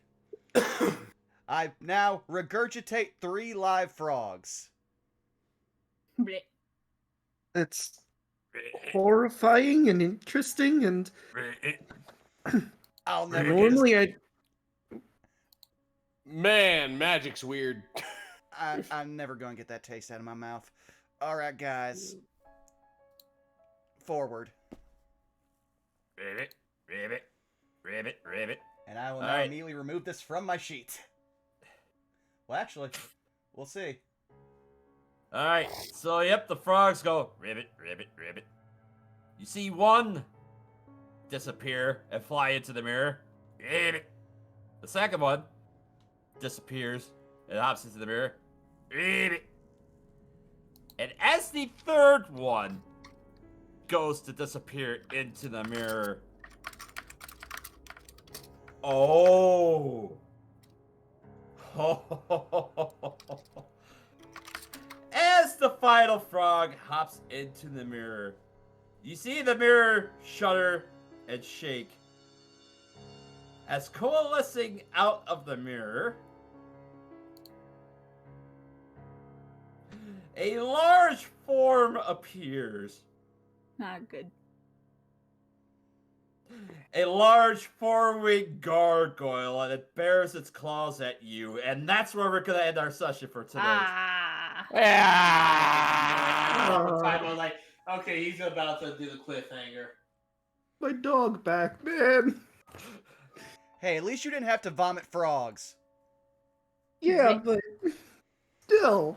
Now I'm worried I might not even be able to summon her back because I can't contact her. I mean, you don't need to be able to contact to resummon.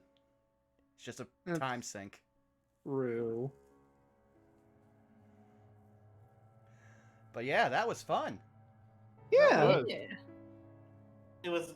I needed this today. I'm not gonna lie. I like the Yeah. it. I like the it too. I'm also very surprised. I never thought I'd actually be using that charm. And I use it within hours of getting it. Okay. Yeah. Thanks, D&D. Well then, let's start going around the horn. Caitlin, where can they find you?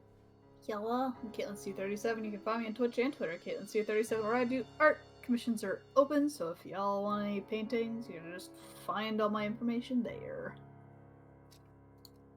Alrighty, moving right along. Milla, where can they find you?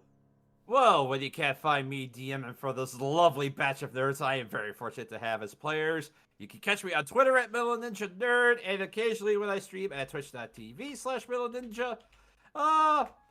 And starting up next month, we'll continue our next adventure into the Trials of Edo Saga at twitch.tv/Lejeek. As we run through the Tyranny of Dragons module adapted for his setting. Should be a grand old time. Nice. DeLuna, where can they find you? They can find me on Twitter at DLuna1338, on Twitch and YouTube at DeLuna13. I am. Things aren't going the way I planned them to. I'm going to be trying to get everything sorted out by Saturday. I'm hopefully gonna be able to get into a place sooner rather than later. God, I hope I can get into a place sooner rather than later because I don't want to lose this job over that. But anyway, yeah, that's me. Find me on Thursdays as well on Twitch's channel playing Nova, the Blue Ranger on Power Rangers Cyber Strike. Alrighty. Chaka, where can they find you? Hi, you can find me here on Tuesdays playing Elise. You can find me over on Twitter at ChacoZombie101. You can also, as well as Dolina, find me over on Sundays at twitch.tv/TwitchPerson for Power Rangers Cyber Strike.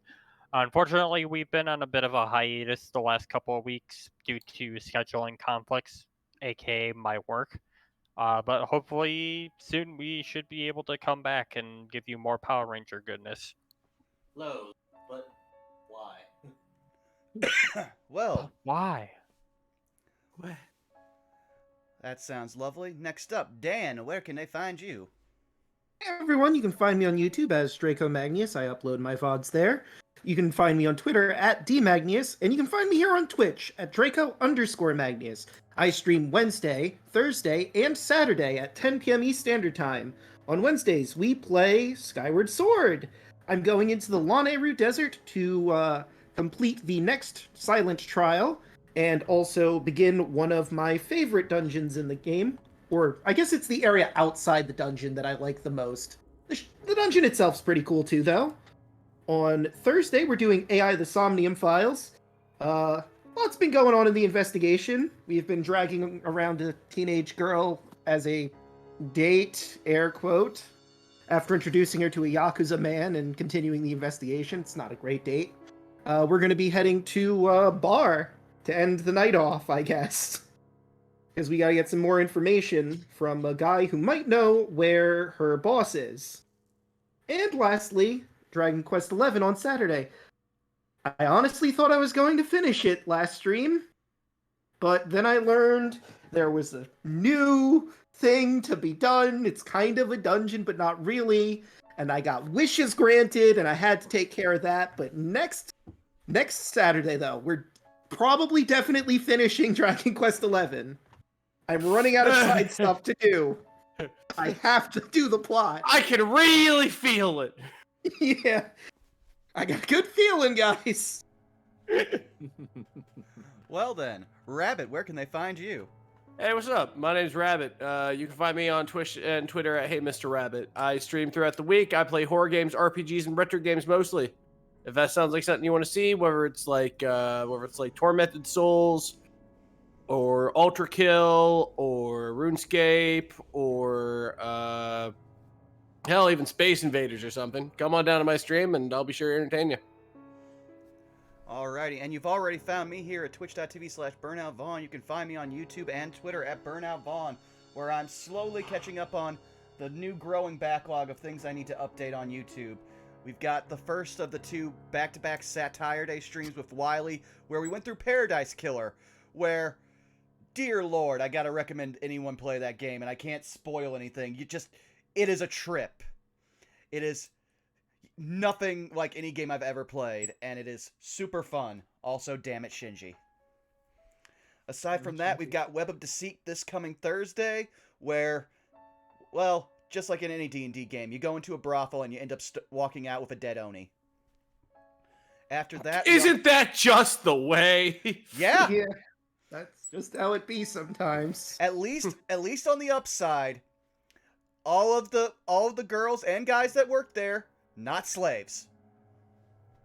So, that's the bright side. It's always nice. Yeah. Thanks! Thank you, game developer, for sparing me from the bare minimum! And then finally, things pick back up with Saved by the Spell this coming Saturday. As long as I don't die in the middle of my show. Okay, there we go. Don't die. Yes. Don't die. So keep an eye out for that. And now, I got a question, guys. Who should we raid? I I'm see. going to A say human. that we raid Ed because we have never raided him. And he's in the middle of a Halo 3 ODST lasso run, which is, Alrighty. oh boy. And then, also, because I don't want to forget it, we all were right. The quote of the session does go to Dan for, "The snake is a long tube." A snake is a long tube. Which... These and many other secrets can be yours if you could have drank them any. Yeah, exactly. Where else would you learn this information?